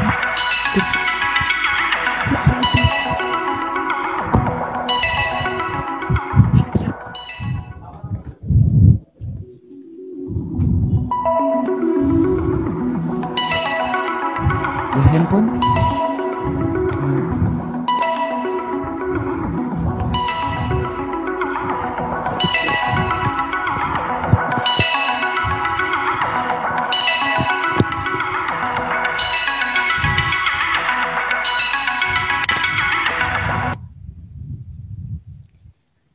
All right, thank you very much, Mr. Novi, as well as all the keynote speakers for the amazing plenary sessions. Baik, terima kasih kami ucapkan kepada Novi Andri Stianto PhD yang telah membawa acara plenary session dengan sangat interaktif dan sangat banyak sekali informasi yang kita dapat ya, baru dan menjadi satu pembelajaran yang luar biasa untuk kita semua. Alright, so ladies and gentlemen, the next session is break. So we are going to spend the next 45 minutes to have a rest. So please take this time to refresh yourself, to have lunch or pray. And we will start the next session at 12:45. Baik Bapak dan Ibu sekalian, perlu kami informasikan bahwa agenda kita saat ini adalah istirahat.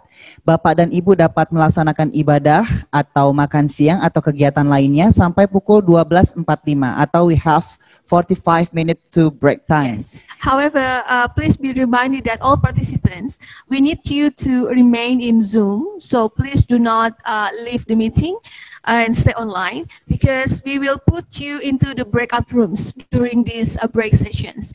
And after that, we will also spend the next 45 minutes with you. Yeah. So we will not leave the room, but we will have an interactive session. Baik, perlu kami ingatkan kembali kepada Bapak dan Ibu sekalian bahwa acara kita belum selesai. Kami harapkan Bapak dan Ibu tidak meninggalkan ruangan secara virtual. Kami persilahkan Bapak Ibu untuk melaksanakan kegiatan ibadah, makan siang atau kegiatan lainnya, tetapi akun Zoom-nya tetap aktif. Kenapa? Karena setelah ini panitia akan membreak room akun Bapak Ibu ke dalam 2 room invited speaker session. All right, and then if you have not changed your display name according to the room, to the format, so please do. Oke, kita mau remind lagi ke seluruh peserta. Bagi peserta yang belum merubah nama akunnya, kami harapkan segera merubah karena akan membantu mempermudah panitia untuk membagi Anda ke dalam ruang Anda masing-masing. Formatnya kami perlu ingatkan kembali. Mungkin kami bisa minta bantuan kepada operator untuk menampilkan. Peserta diharapkan untuk menggantikan nama akunnya dengan format room code underscore full name atau nama kode ruangnya underscore nama lengkap Anda. Alright, so okay, so we're going to start the next sessions. Okay. Okay, please again, ladies and gentlemen, we'll be reminded that please again do not leave the room. Please do not leave the meeting room. Okay. As we will need you to stay online and we will assign you to different rooms for the next sessions. Okay. All right. For the first time, maybe we would like to tell the participant about our jurnal nasional. Yes. Ya.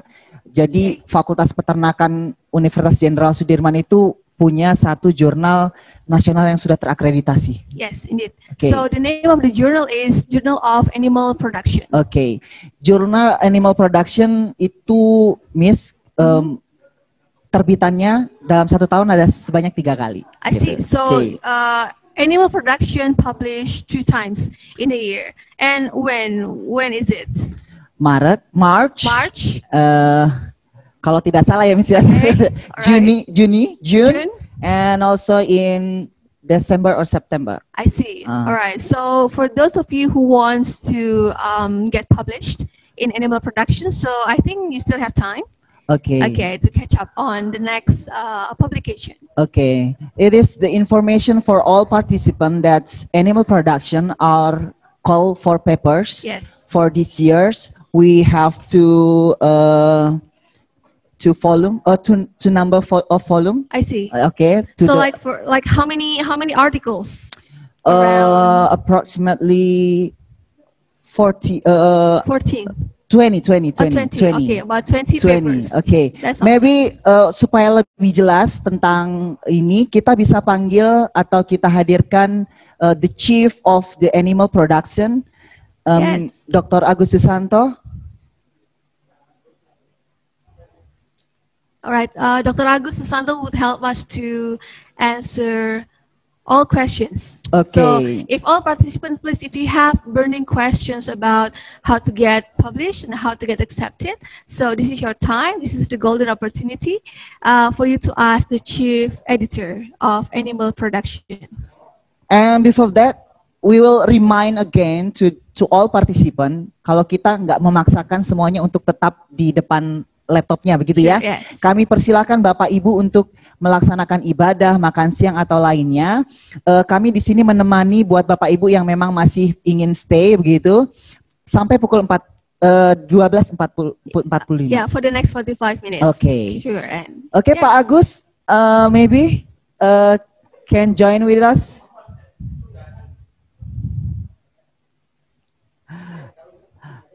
Okay, maybe we can call Mr. Juni Sumarmono, PhD. Are you still Here?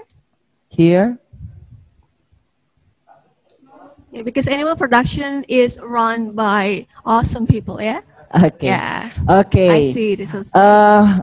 Maybe we will remain it again in the last Okay, sure. Yes. of break time. Yeah, Okay. so if you have a question, please keep it first. And later on, when Pak Juni or Dr. Agus are here, then you can raise your questions. Mungkin yang perlu saya tambahkan informasi nih Miss tentang Journal Animal Production kayak gitu. Jadi sudah terakreditasi oleh banyak lembaga gitu. That's Salah awesome. satunya kalau lembaga nasional itu kita kenal yang paling terpercaya adalah SINTA dari dari Kementerian Riset dan Teknologi. Yes, Okay. for those of you who never know about SINTA, SINTA is an index of journal, journal indexing, and is national, nationwide. Yes. Okay. Dan kebetulan indexingnya itu ada 1, 2, 3, 4 dan kita alhamdulillah sudah ada di peringkat kedua gitu. Oh, Mas. so rank number 2 means you're almost at the top. Yes. That's awesome. And we hope in the next years we can get our Scopus, mudah-mudahan. Jadi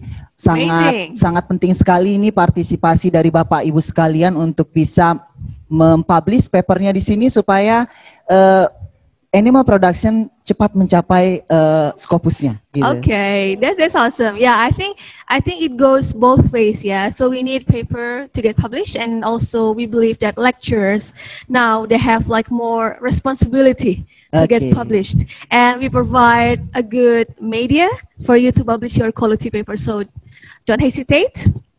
So publish with us.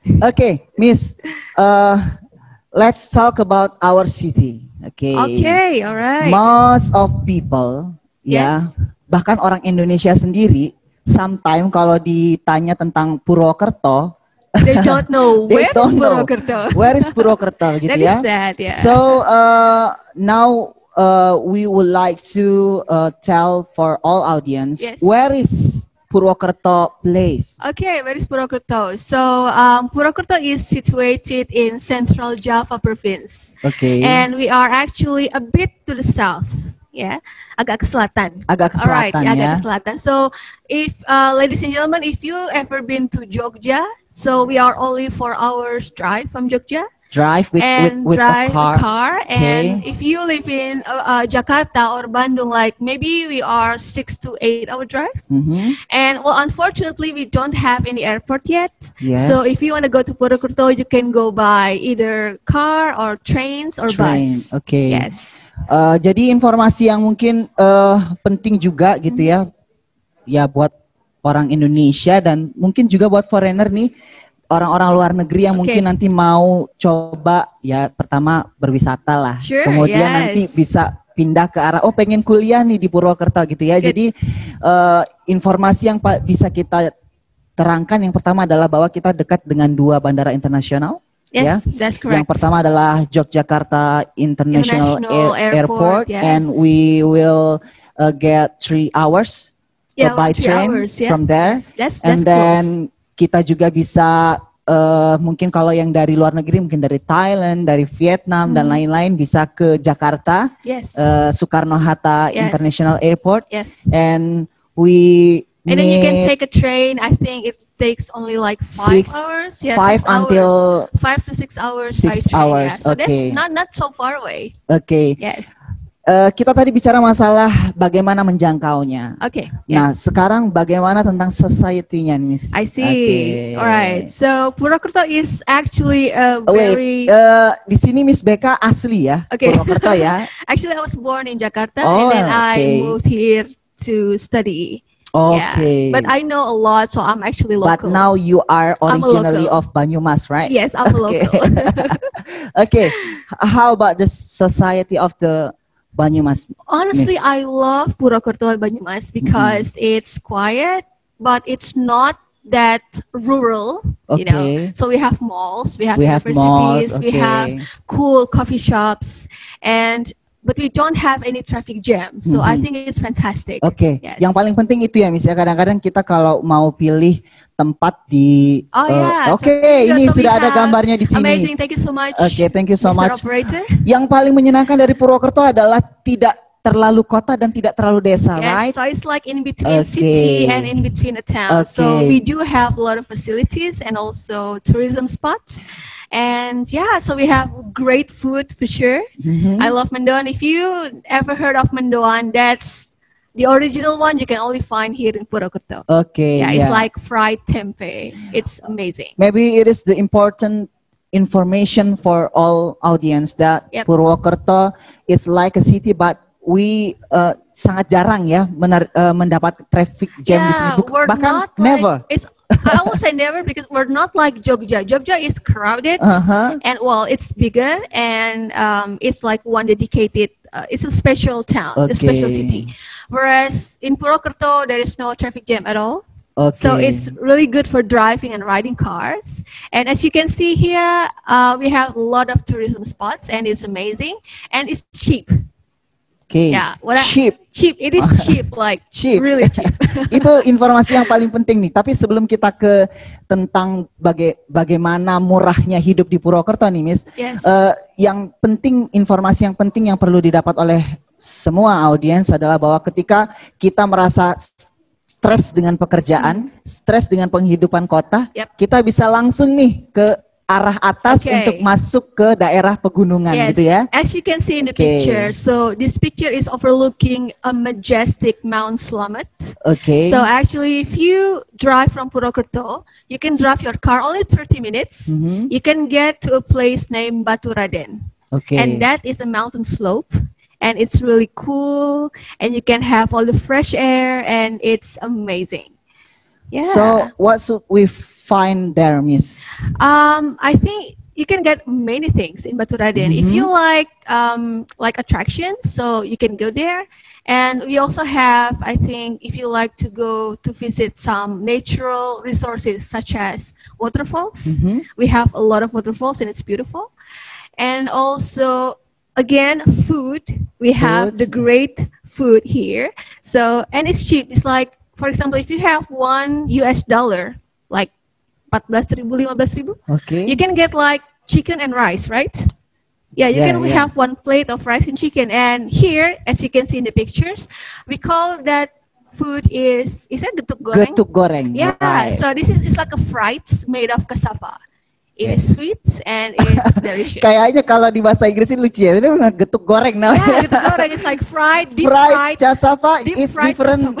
Miss ya, akan berbeda lagi gitu different, ya. So actually the cassava is, I don't know, you just steam it and you and mix then it with it is sugar. mixed with the sugar, Red sugar, and then red you sugar, red sugar, and you deep palm fry sugar. it. I'm sorry. It is amazing. You just have to come to Purwokerto and have this. And next, let's find mendoan. So this is the signature. This is the signature dish of Purwokerto. Yes, and it is the favorite food of Mrs.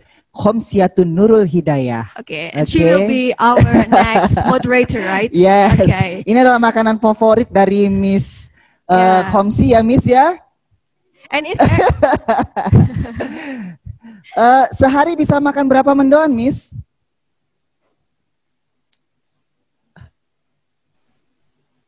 I think like 2 or 3 or 4.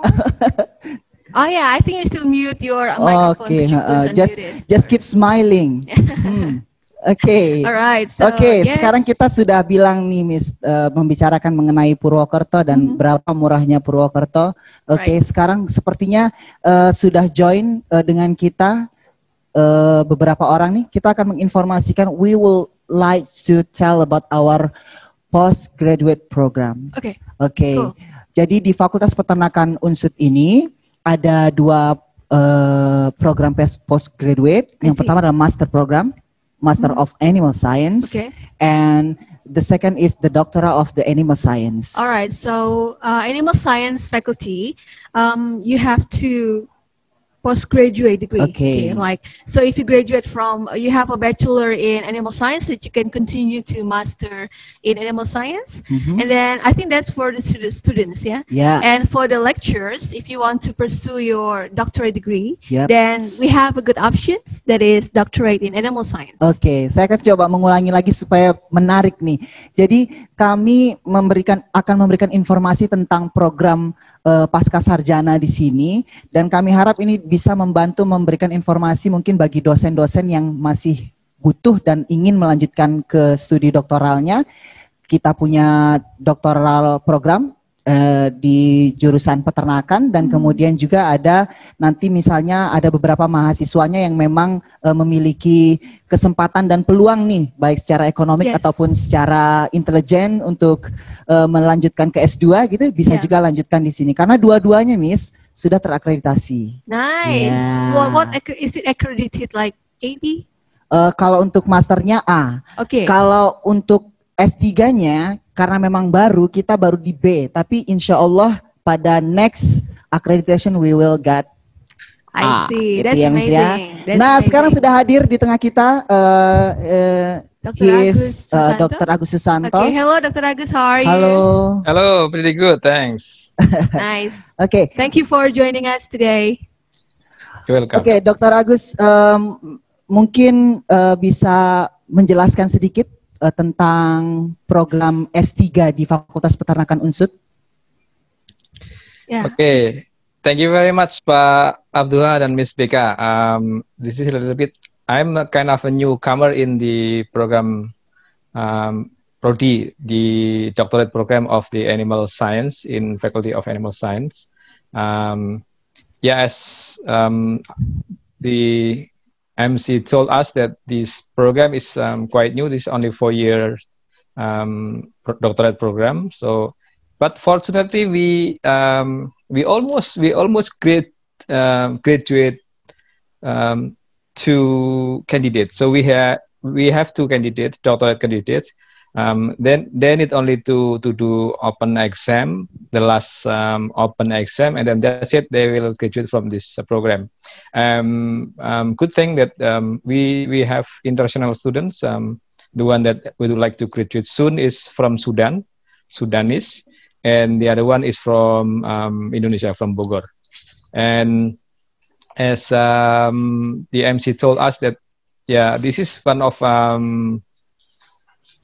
alternative to pursue your doctorate program for your career in the future.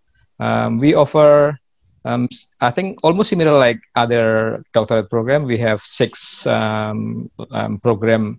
semester programs, which is 3 years. We have three compulsory subjects, and that's it. Then you take another facultative or selective elective subjects to fit your dissertation project. And I think I'd like to tell you the most interesting thing about this program, especially in Unsoed, University of Jenderal Soedirman. We offer scholarship, Pak Duha. We have scholarships. Okay. Ini informasi yang penting nih Pak. Malahan. Yeah, this is I think everybody should take note for this. And yeah, I think as the flyer displayed on the screen, we call it Jenderal Soedirman Scholarship, JSS. So it offers full tuition fee scholarship, and then the other scheme is tuition fee plus living allowance. So is that good? Wow. To have complete scholarship for living as a doctoral student in Purwokerto in animal science doctorate program. So that's one scholarship that we have from University of Jenderal Soedirman, and other scholarship is from the Ministry of Education and Culture, the Republic of Indonesia. We have, as I think almost everybody knows here, we have LPDP, Lembaga Pengelola Pendidikan, something like that, from the Ministry of Finance, and everybody can apply. And the other scholarship is special for staff, civil staff, ASN, pegawai negeri, who work already for the government, and then they can apply the scholarship through they call it beasiswa unggulan. And yeah, special for the foreign students, prospective foreign students, you can apply the scholarship for the JSS scholarship, Jenderal Soedirman scholarship. And I think I put some information about we have the office, we call it International Relation Office. That's specially designed for like a bridge between the prospective students from abroad, overseas, with our university. So any question regarding the program that we offer in Jenderal Soedirman University, you may contact the I think email address and phone number, and there's one contact number using WhatsApp application. There is, I think, email too. You can, I think, somewhere in the on the flyer here. And yeah, we have some, what do you call it, MOU between our university and other countries such as Sudan and some other African and Middle East countries, as long as I know. And yeah, Sudan contribute quite significantly in terms of the number of students studying in the graduate program of University Jenderal Soedirman. I think that's yeah, what I can tell. And then maybe, is there any other thing that I can tell, elaborate more? Ms. Pika, Pak Tua? Maybe you can tell us about the specialization or focus. Yeah, oh yeah, that's the important thing. We have 8 professors from different field studies. From our dean is professor of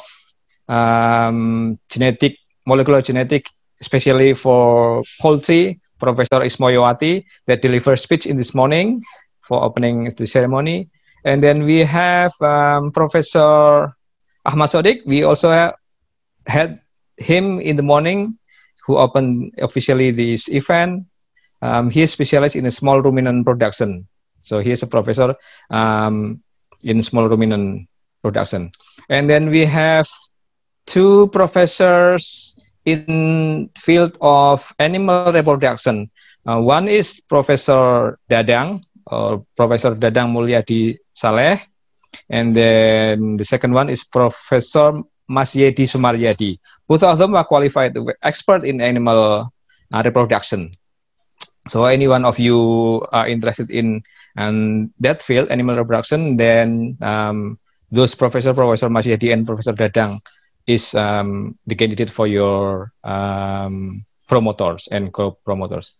And then another professor, Professor F.M. Suhartati. She is a specialist in, I think I missed one picture, I'm sorry. Yeah, okay, Professor F.M. Suhartati is an animal nutritionist for small non-ruminant nutritionist. Ruminant nutrition. Ruminant or non ruminant, I'm sorry. Okay. The other one is another one. I'm talking another one. I'm sorry. Yeah, I missed the picture here. I'm sorry. I apologize for that. Professor F.M. Suhartati is specialist in ruminant nutrition. Okay, and then the specialist in non-ruminant nutrition is Professor Ning Irianti. Yes. Yeah, which I forgot to put her picture on here. So basically, two nutritionists, non-ruminant and ruminant Professor F.M. Suhartati and Professor Ning Irianti for the non-ruminant nutrition. And then we have two professors from the animal feed staff, Professor Wardana and then Professor Charibu. Those are professors who are specialists in feed staff, expert in doing feed staff study. And then last but not least, this is the very new professor, Professor Eli Tugianti. The Professor Eli Tugianti, I think she'll be here soon. She is a specialist in poultry production, and now she is also the coordinator of the Magister program. So I think she will join us soon. So these are the 9 professors that we have. Professor Ismoyawati and Professor Eli Tugianti are poultry experts. Then Professor Sodik, a small ruminant production expert. And then Professor Dadang and Professor Masyedi, animal reproductive experts. And then Professor F.M. Suhartati, and for the ruminant nutrition, and then Professor Wardana and Professor Charibu for the feed staff. And we will have another professor soon, I hope, in a very short time, which is in specialist in genetics, animal breeding. Okay. And I'd like to tell you that the staff, the professors and other lecturers who are doctors, they graduated from not only from within country Indonesia. So I don't know how many percentage, but probably equal 50-50. They graduated from overseas universities, such as Professor Sodik. He graduated from Göttingen University. Professor Dadang from New Zealand, and we will have another guest speaker later on from New Zealand, from Wellington, New Zealand. That's probably all, Pak Duha and Miss Bega. Is there anything I missed to tell? Yes. I think I would like to ask one thing, Pak. Okay, sure. About the curriculum, is it the postgraduate, the master degree? Is it like is it doctorate, master degree? Yeah, the master degree. Is it like coursework, as in involve some classroom, or it's all full research? Okay. I think I will give this chance for Professor Eli Tugianti to explain more about the master program, but I can tell the doctorate program. This is a combination between class and research style of curriculum. So we have 2 semesters for class, for taking courses. I think it's explained somewhere here. Okay, let me see. We have 2 compulsory courses from our program, and then 1 elective. So anybody interested in nutrition, then there's another course offer from this field, and then social, economic, and others, animal breeding and food processing field also. So basically 3 compulsory courses have to be taken by students to before they doing dissertation project. And then there is also another, we call it assignment, special assignment from the promoter. So if somebody is interested in reproduction, then he or she will work with, let's say, Prof. Dadang or Prof. Masyedi, and then those professor will assign a special topic to do regarding with the dissertation topic. I see. Okay. Right. It's like a complete package, yeah? Yes, complete package combination. But I don't know if we will have soon the another curriculum which is by research curriculum. We are thinking about that, but not at least until now. We still have this let's say complete package with this combination between courses and research. Oke. Ya ini artinya Miss, kalau kita lihat nih dari profesor nih anu sekali ya. Yep, Our lovely Prof. Ning Irianti, sorry. Tapi artinya kita punya 9, Miss. Artinya peluang riset ini bisa juga dilihat dari profesor kita, ada yang di bagian poultry industry, kemudian di biotechnology, Prof. Ismayawati juga termasuk di biotechnology, kemudian ada di reproduction, Prof. Dadang juga Prof. Masyedi, and in the ruminant nutrition ada Prof. FM Suhartati, and also in feedstuff ada Prof. Wardana juga Prof. Jaribu, dan terakhir yaitu di poultry nutrition itu ada Prof. Eli Tugianti yang baru nih gitu, baru sekali, mudah-mudahan segera keluar ya, dan juga Prof. Ning Irianti. Alright, gitu. that is amazing. So these are like the experts in their own field. Ya, gitu. Artinya di situ kan menunjukkan peluang penelitian yang bisa diambil di sini, begitu ya, dengan melihat calon-calon promotornya, begitu. Oke, mungkin Pak Agus kami.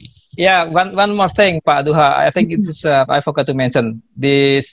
The one picture missing from Professor Ning Irianti is actually a technical problem. Actually, when we order someone to create this flyer, we supply 9 pictures of those professors that we have, including Professor Ning.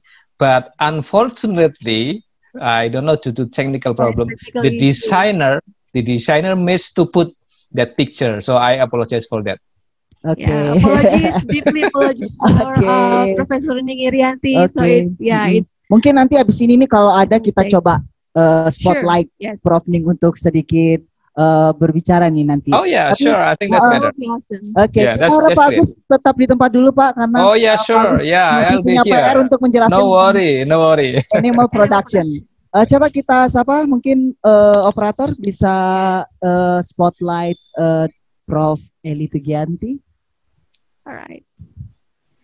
Anyway, for ladies and gentlemen, if you have questions regarding either the postgraduate degree or animal productions journal, please don't hesitate to type in your question in the chat box. Oke. Atau kalau mau nanya langsung, di sana sudah ada emailnya gitu ya. Jadi they will do, ya sudah disangkutkan You emailnya. might have a more complete answer. Ada mungkin? I think there is one question related with, I don't know, so how to apply or submit. I think it is related directed to animal production publication. Ya, mungkin tadi tadi kita di awal membahas tentang animal production, sir. Oke. Nah, sekalian ini, sekalian mungkin flyernya bisa diganti ke animal production lagi. Have you mentioned Pak Duha that this animal production journal publishes 3 times articles in the year? Yes, we Sudah. did. Oh, okay, sure. That's good. Okay, that's good. But I'm not sure about the time, sir. Bulan apa aja tuh?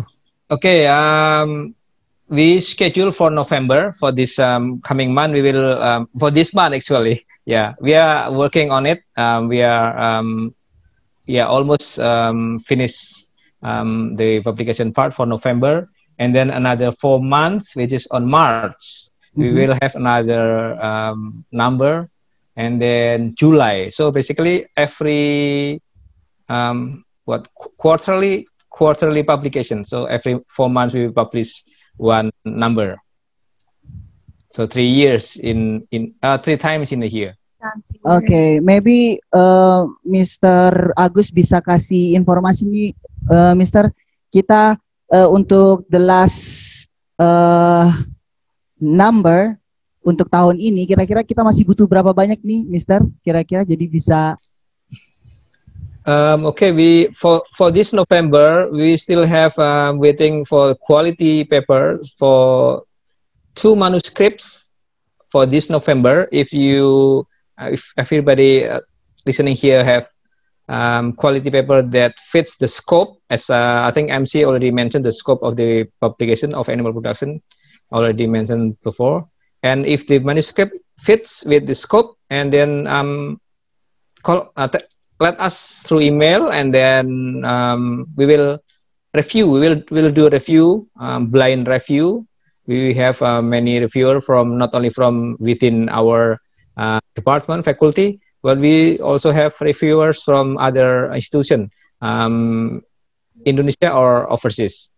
And then depending on how is the manuscript that party or applicant submit, if it is quite ready and minor changes, maybe I think it's good or big chance to be published on November. But if the paper needs, let's say, not major, I say, something that I take time to revise, then probably we'll miss these November numbers, and then we will publish on next publication, which is during March. Okay, mungkin related to the question tadi, the last question, sir, how to submit our article paper here, Mr. Okay, yes, yeah, this is the website, new website. Still developing to be perfect one. We just moved from the old website, which is animalproduction.net, and then now we are living on animalproduction.id. The website still in progress for developing the aesthetic and stuff.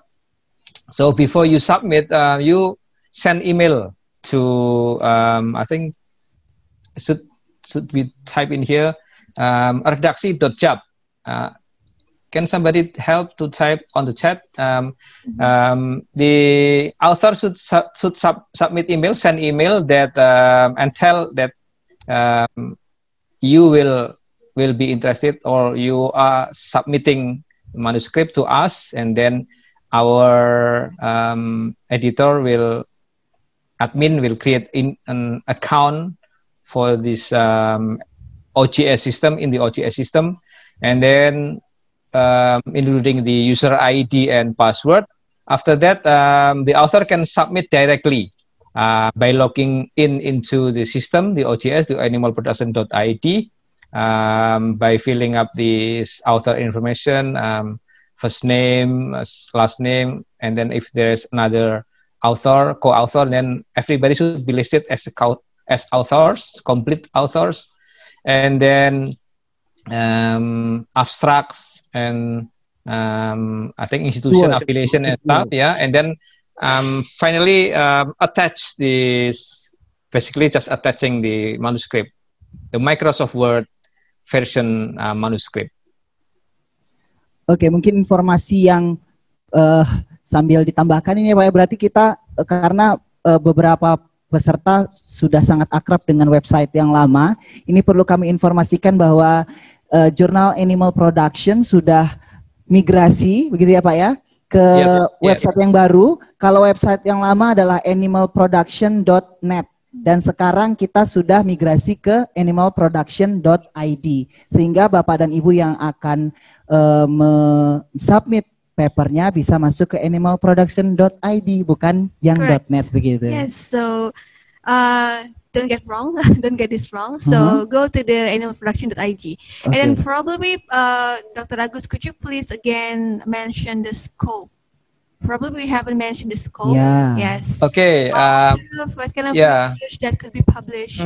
Yeah, we offer quite wide range of scope. Animal production in general, animal veterinary, and then livestock based food products and animal welfare. Basically, almost everything covering the animal science.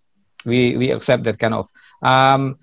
One thing that probably the author should take note that we only accept single author for the invited review paper. So we basically offer invitation for someone who are in the field for quite experience, and then we request a review paper. That's a single author paper that allowed for us. So anybody would like to send manuscript to us, if it is not a review paper and it is not invited by the editor, so you should include other colleagues or other author as your co-author, because we will not publish that kind of single author publication. Okay, that's all mungkin ya Miss ya. Yes. Okay, mungkin if you need more information, so please go to animalproduction.id and you have all the complete information. And if you wish to submit your paper, you can send it through emails. And if you believe that you have a quality paper, you might get published for this edition. But again, it depends on the quality and also the layout, I think. Yeah. Yeah. All right. One more thing. Okay. Ms. Deka, before I forget. The author should the author doesn't have to lay out the manuscript according to our publication style.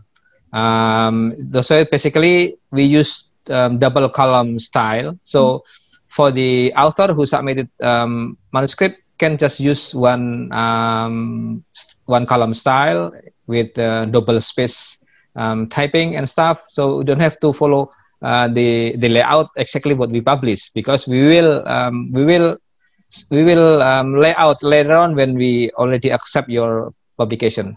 Yeah, that is amazing. So the author can focus on the contents. And other thing, Miss, for the Indonesian author who needs translator, probably they're not quite confident to use their English. So we will provide a translator, a professional translator, which is not directly part of animal production, but we will recommend somebody who usually who work with us quite long for translating the manuscript.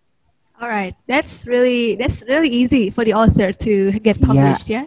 All right. Oke, kami ucapkan terima kasih kepada Pak Agus. Mungkin thank you very much. Mau prepare nih karena habis ini akan menjadi moderator. I see. Thank you very much. Ya, terima kasih sekali atas informasinya, Pak. Thank you. Mungkin kepada operator, apakah Bu Eli atau Pro Eli sudah ada di tempat? Atau kami minta operator untuk membagikan flyer master program?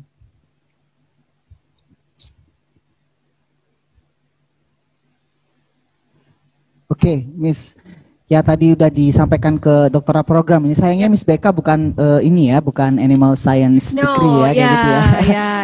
Kalau iya mungkin akan kesini nggak, Miss, kira-kira? I think so, yes, because I love this city already, the town. And as a student, I think this city is really friendly. Okay. As in living cost. And also it's quiet, like you can study here, not so many distractions. But if you find that you're stressful, you can always get away to some places like Baturaden. Yes. And I think we're only like 1.5 hours away from beach in Cilacap. Cilacap, right? Or Kebumen, right? Yeah, so you have a lot of options. You want to go to the mountain, you want to go to the beach. We all have it here. Itu enaknya di Purwokerto tuh, Miss. Yang pertama kita informasinya tadi tentang living cost-nya tuh tadi ya. Yes, living cost-nya. Maybe apa tuh? Kalau bercandanya kita kemarin itu namanya apa, Miss? 11-12 with Yogyakarta gitu ya, 11-12 sama Yogyakarta. So much different with the living cost from Yogyakarta. Bahkan mungkin lebih murah mungkin. I think so. I think it's a bit cheaper. Cheaper than Yogyakarta gitu ya. Like how much actually? Do we have the data for example, for the boarding house, for the accommodation, and for the food? Do we have data for that? I'm not really sure, but it is just for my experience as because a Abdullah is student actually here. yes, you were a right? student. You were from Lampung, ya, different island. Kita bisa mendapatkan boarding house, right? Boarding house dengan harga sekitar 2 juta sampai 2.500.000 itu paling murah setahun. Wow. For a years. Okay, so it less than $200 one accommodation, one room for 1 year. Ya, nggak perlu berbareng-barengan dengan yang lain. Jadi satu kamar 2,5 juta itu sudah bisa dapat 1 tahun, Miss. Do we have like bathroom inside? Is it ensuite with a bathroom? Commonly sudah ada kasurnya, sudah ada lemarinya, gitu. So you don't have to bring like too much stuff, ya? Ya, gitu, Miss. Terus makan nih, Miss. Ini based on my experience, ya. Kalau sarapan pagi, siang, sore, maybe less than 50,000 rupiah. So it's like 15,000. 50. Oh, so untuk like makan pagi 3 meals. Oh, so like for 1 day you spend only like what, $4 for 1 day? That is so cheap. Sekali makan itu 7.000 masih dapat, Miss. Okay, wow, even cents. Menarik, ya. But I think it depends. We also have like good restaurants that maybe like 1 meal could be like what, $4 or $3 but it depends again, ya. Oke. Nah, Miss, ini tadi kita sudah berbicara masalah doctoral program. Sekarang nggak adil rasanya kalau kita tidak menginformasikan yang master program. I see. Ya, karena kebetulan Prof. Eli-nya berhalangan, maka kita akan sedikit mengulas berdua saja nih, gitu ya. Oke, Miss, master program ini kurang lebih kesempatan risetnya sama saja seperti yang di doktoral program, begitu pula dengan dosennya, begitu ya. Jadi di master program ini akreditasinya sudah A. Wow. Oke. Nice. Dan informasi yang perlu diterima lagi oleh peserta nih bahwa Universitas Jenderal Soedirman juga sudah A. I see. So both the university as well as the level, the study program. It is important because related with the scholarship program. Oh, the scholarship, you mean the scholarship from the LPDP or from the Jenderal Soedirman University? Iya, karena umumnya kan syaratnya baik universitas apapun jurusannya sama-sama A. Nah, jadi ini adalah informasi yang penting buat teman-teman, mungkin bukan teman-teman ya, karena Bapak Ibu dosen di sini. Jadi yang bisa diinformasikan kepada mahasiswanya bahwa untuk mendapatkan beasiswa LPDP ataupun program-program beasiswa pemerintah lain di Unsoed sudah bisa, begitu, Miss. I think an LPDP is still on ya at the moment. You still can apply for that. Kita punya beberapa mahasiswa yang memang sudah mendapatkan beasiswa LPDP di sini. Amazing. Begitu. Dan kemudian tadi research fokusnya juga, Miss, kita bisa research di bagian fokusnya ke spesialisasinya ke nutrition, nutritionnya ke ruminan or non ruminan gitu. Kemudian ada biotechnology gitu ya. Ada Prof. Ismoyawati di situ expertnya. Kemudian nanti ada calon doktor kita baru nih. Di sini ada Hermawan Setio Widodo nanti segera menyusul gitu. Ada juga dokter hewan Diana Indrasanti juga akan menyusul gitu ya. So we have like all these people, like they're going to be even more expert, expert in biotechnology. Alright, so animal science, it focuses on livestock, So it doesn't deal with, for example, like snake or domestic animal. No. Kalau untuk di Unsoed pengembangannya belum sampai ke sana. Jadi kita pengembangannya sesuai dengan visi Unsoed dan kemudian diturunkan pada visi fakultas dan juga postgraduate program. Jadi kita pengembangan indigenous.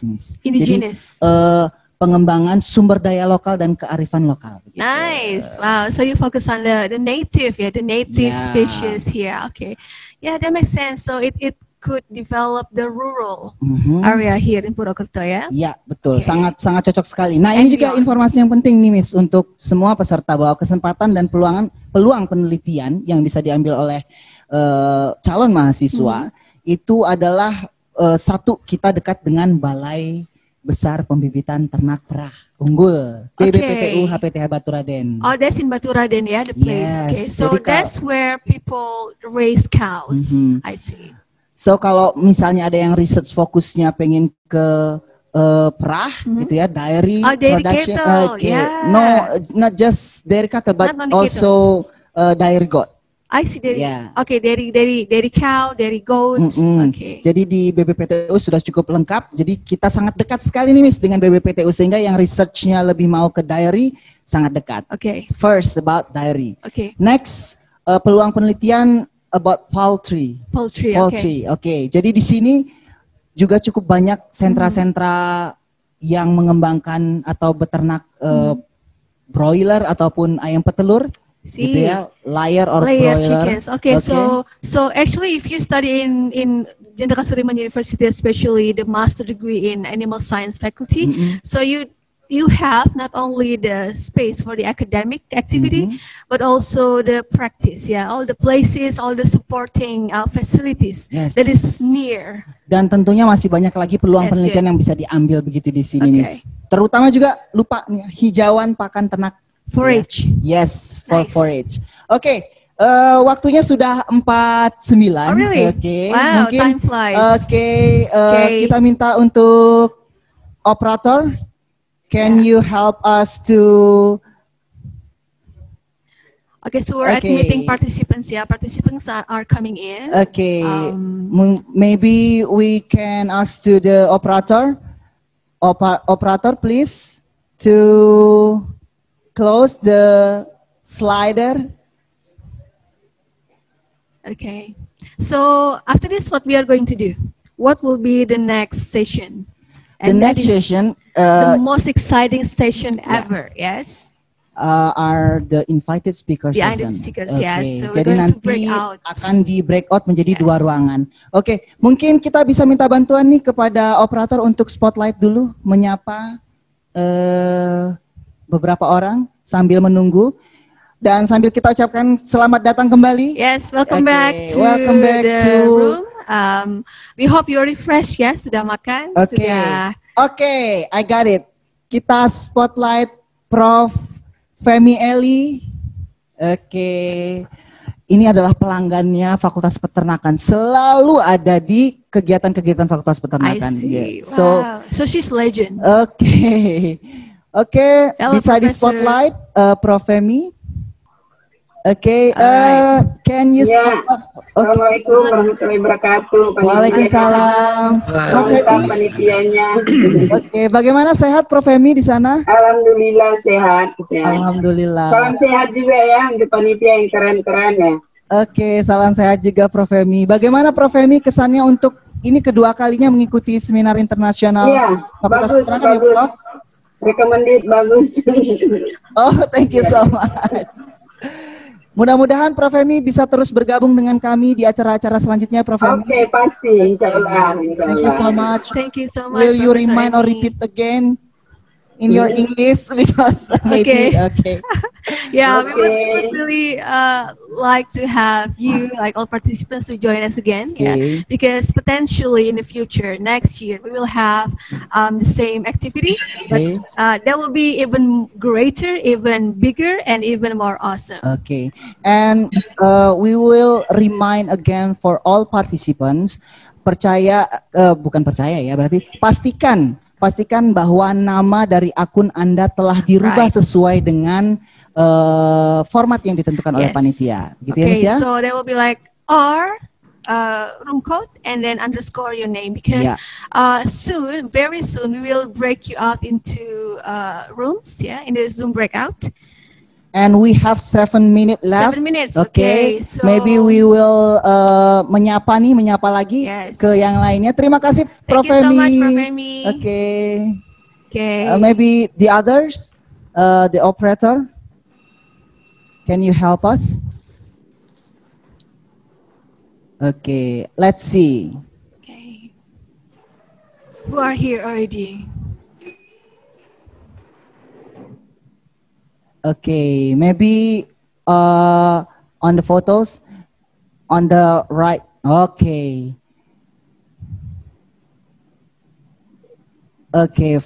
in the first. Can you spotlight Ibu Siti Darojah? Am I right? Am I right?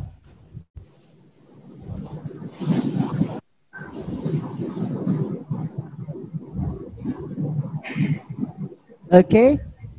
Halo Ibu, selamat siang. Halo, selamat siang. Selamat siang. Bagaimana Ibu kabarnya di sana? Sehat? I'm fine in Bandung now. It's just very clear. No rain, but it's very good. Oh, that's beautiful. Yeah. Yeah. It is your turn to ask our participant. Yes, actually, I think this is the first time I saw Ibu Siti Daroja. So, Ibu Siti Daroja, is very nice to meet you. Yes. And maybe Ibu Daroja, can you explain where are you from? Yeah, or maybe I would like to know, like, what is your impression about today's event? Okay. Yeah, this is a good event. Yeah, I was in lecture in animal husbandry faculty in Universitas Pajajaran, and I was together with Professor Ahmad Sodik as I take my doctoral in Germany. I know him very well. Yeah. Oke, Amazing. Jadi temannya Prof. Sodik Ternyata ya. satu kelas, satu angkatan ya. Tapi tadi sudah sempat sapa-sapa ya Bu dengan Prof. Sodik Bu? Iya. Kalau belum nanti kita sampaikan salamnya untuk Prof. Sodik. Titip salam saja. Iya, selalu sehat untuk Ibu Siti Daroja dan juga seluruh teman-teman di sana. Thank you so much, Ibu. Thank you so much, Ibu. Okay, maybe we need. Is it time already? One more. Oh, one more. Okay, sure. Okay. The operator, can you help us? The operator. Okay.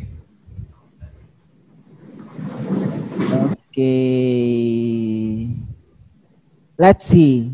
Siapa yang masih ada kira-kira? Yeah, Abdul is speaking. So please be ready. Okay.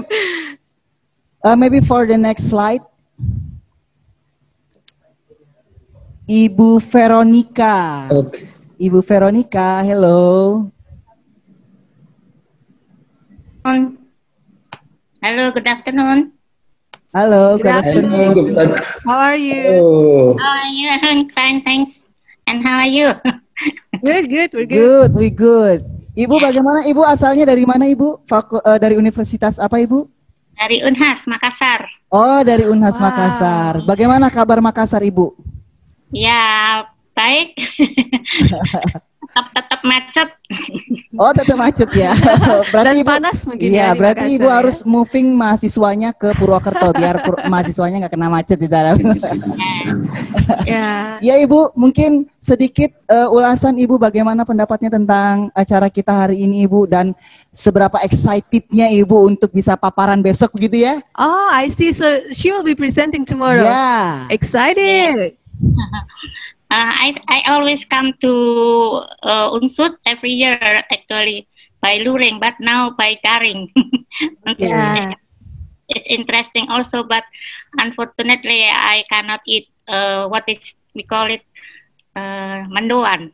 Oh, yes, that is the phenomenal food in Purwokerto. Yeah, hopefully next time when the pandemic is over, you can come visit. Yes, and you can try mendoan. Okay. And I hope tomorrow everything is okay. No crash or what?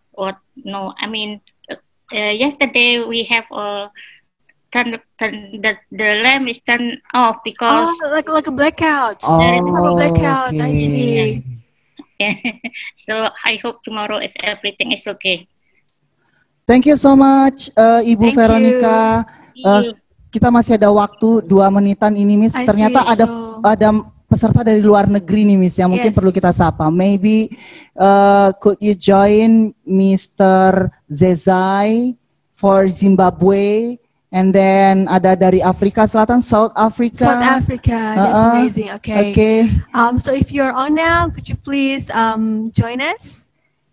And we would like to have a chat with you. Okay. Can you find it? Okay, I think they're getting ready. I see. Is anyone here from outside of Indonesia? Okay. We would very much love to hear your voice and we can have a chat. Mr. Tapiwa, can you turn on your camera, Mr. Tapiwa?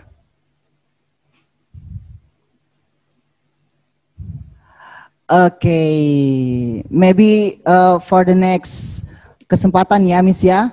Untuk next kesempatan berhubung waktu kita sudah memasuki. Oh, it's 1 p.m. already. Ya. Okay, so. Mudah-mudahan nanti bisa Oh, there you go. Hello, sir. How are you? And. Okay, hang on. We're gonna unmute you first. Sorry, can you unmute your account, Mister? Okay. Hi, everyone. Can you see me? We can hear you. Hello. We cannot see you. Yeah, hello. We can hear you, but we cannot see you. Could you please turn on your camera? Okay. All right. Is it okay now? Yeah, we saw you later. Hello. Hello. Yeah, hello. Yeah, okay, we can hear you, sir. Okay, I'll be using the chat box. I'll be using the chat box, okay? Okay, sure. Okay. Can you tell us where are you from, sir? I'm here. Yes, I'm in Marondera, Zimbabwe. I'm from Zimbabwe. Okay. For Zimbabwe. Zimbabwe, okay. Right. So, yeah, it's far away from Indonesia. Yes, I'm with Women's University. I'm a lecturer. I see. All right. Okay. Yeah. Thank you so much for coming, and we hope you enjoy the session today and also tomorrow. Oh, I'm so happy to be hearing you guys. Oh, that's nice. Okay, yeah. That's nice. Yeah. Thank you so much, sir. You. And we hope we can bertemu lagi. Yeah, we hope to see you, meet you again sometimes, and maybe tomorrow, yeah. Tomorrow going to. Karena because the English is Mr. Becca turn gitu ya, akhirnya ya. Alright, kita lagi. Oke, terima kasih banyak. Thank you so much. I hope Mr. you enjoy. Tapiwai, am I right? Thank you so much for coming. Okay. And then kita akan lanjut kepada acara parallel session. Alright. Oke. Sebelum paralel dilaksanakan, parallel session dilaksanakan, sekali lagi kami ingatkan kepada seluruh peserta untuk mengubah nama akunnya sehingga panitia dapat breakout room dengan lebih mudah. Okay, yeah? So suppose maybe they're not aware of which room am I supposed to be, where they can get information. Okay. Baik, saya informasikan bahwa room 1 akan diisi oleh ruang 1 sampai 7. Okay, room paralel 1 adalah ruang 1 sampai 7. Okay, so if your name is R1 until 7, then you will be in the first room. Okay. Kemudian pada ruang paralel 2 akan diisi oleh peserta dari ruang 8 sampai ruang 15. Obviously, number 8 and until 9 will be, 8 until 15. Okay. You will be in the second room. Okay. Ya, bagi peserta yang ingin moving dari ruangannya, nanti bisa request melalui chat box. I see. So there's a chance if you want to shift, then you can just pop a question in the chat box. Say that, hey, I want to move. Ditujukan kepada host untuk Alright, so memindahkan. don't forget to click the host. Not everyone, but only the host. Oke, begitulah informasi yang dapat kami sampaikan dan sekarang kita akan memasuki pada parallel session dan sebelum itu kami akan bacakan CV dari moderator baik pada ruang pertama dan ruang kedua. Okay, thank you so much for Duha. So the first room, you will be with Mr. Is it Agus Susanto? Okay, first. Okay, so before we go to the breakout rooms, we would like to read the CV of your moderator today. So there will be 2 moderators. So if you are in the first breakout room, you will be with Dr. Insinyur Agus Susanto. So he is currently the head of doctoral program in Faculty of Animal Science, Jenderal Soedirman University. He was graduated from Jenderal Soedirman University for his BA, and he gained his Master of Science from University of Göttingen, Germany, and a doctorate degree from Brawijaya University, Indonesia. His research focus is on genetic evaluation. So that will be your moderator for the first breakout room.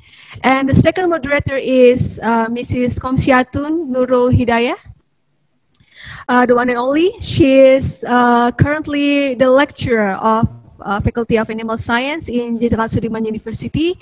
He gained his BA from Diponegoro University and Master of Science also in Diponegoro University. And she pursued further education, which is Master of Agriculture and Master of Science from Hwazong Agriculture University. And then her research focus is on technology reproduction in animal. Baik, itulah CV yang setelah dibacakan. Yes. Dan sebelum memulai, kami perlu ingatkan kepada moderator untuk menutup acara pada hari ini pada ruang masing-masing. Alright, so after we break you out in your own room, then you will not return to this main room, ya. Okay, so the whole session until the end of the day will be lead by the moderator. Oke, dan jangan lupa moderator untuk mengingatkan agenda pada esok hari pada sesinya masing-masing. Yes. And for Dr. Agus Susanto, and also Mrs. Komsiatun, the times is yours. Oke, perlu kami informasikan kepada Bapak Ibu sekalian, ruangan sudah di breakout. Kami harapkan peserta untuk mengklik join pada komputernya masing-masing. Yeah, so you will see a pop-up asking you to join. Oh, ini ruangan. Oh, I see. All right. So what about the main room? Do we have remaining participants? Yeah, just in case somebody are still lost. Ya, oke. Kami harapkan Bapak Ibu yang masih ada di ruang utama untuk bersabar. Kami sedang men-setting ulang untuk dapat mengontrol dari sini. Dan kami ingatkan kembali kepada Bapak dan Ibu yang belum merubah nama akunnya, silakan mengubah sesuai dengan format sehingga panitia lebih mudah untuk dapat membreak ke dalam room. So please, if you are still in the main room and you have not changed your name into like R1 until 15, yeah, underscore your name, please do, because we will need to assign you to the rooms. Thank you. Okay, I can't read it. Kecil. Oke, ada Janet.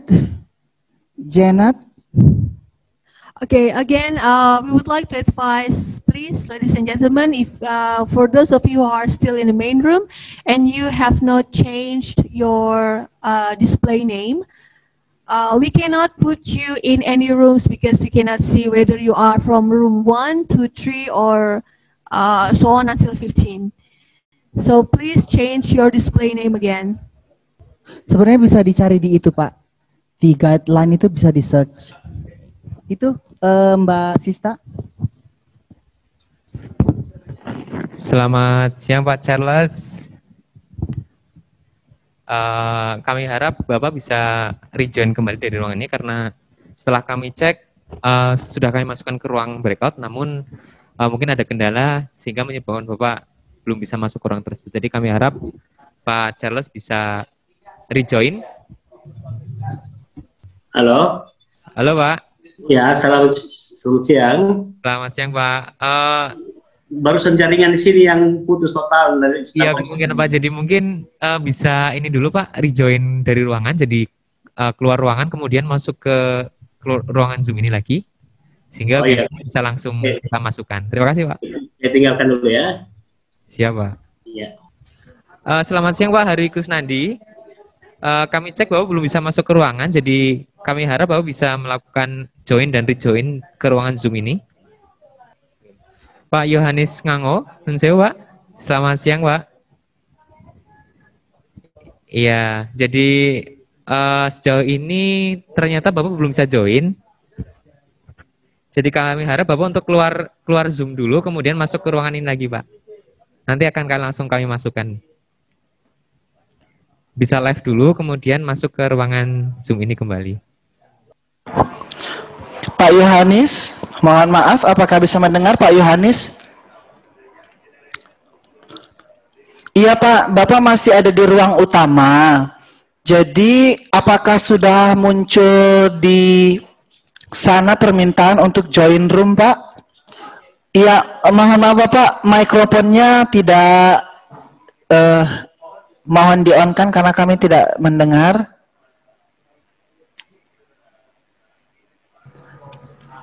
Ya, saya ada di ruang sekarang lagi di ruang Pak Juni Sumarmono yang Pak lagi apa? Apakah Bapak sudah tergabung di ruang tersebut, Pak? Ya, saya bergabung. Saya lagi bergabung sekarang.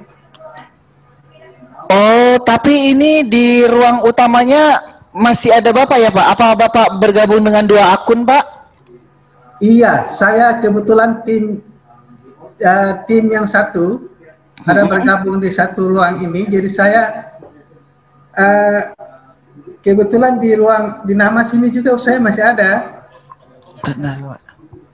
Ya, berarti Bapak sudah bergabung ya, Pak? Saya sudah bergabung sekarang. Oh iya, ya Bapak. Artinya sudah bergabung di ruang tersebut ya, Pak? Iya, iya, saya sudah bergabung. Ya, terima kasih, Pak. Baik, silakan melanjutkan, Bapak. Enggak, Pak. Bukan akun ini. Senang-senang aja lah, gimana caranya. Pak Diki Pamungkas. Oh, baru masuk. Pak Harwi. Pak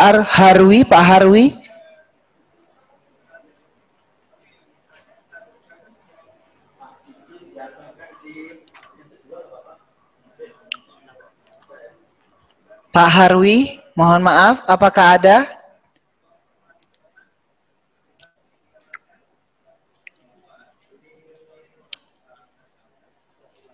Maksudnya gini, di itu aja loh, di lift dari sini loh. Ah? Oh iya. Ya sudah. Pak Harwi berarti nggak belum masuk di ruangan ya, Pak Harwi ya? Pak Harwi, selamat siang. Kalau nggak udah di-assign di mana gitu deh, kita masuk aja dulu. Nggak bisa karena ya. Di sini sudah dia udah bergabung, tapi masih nyangkut di perbatasan. Dah biarin ya.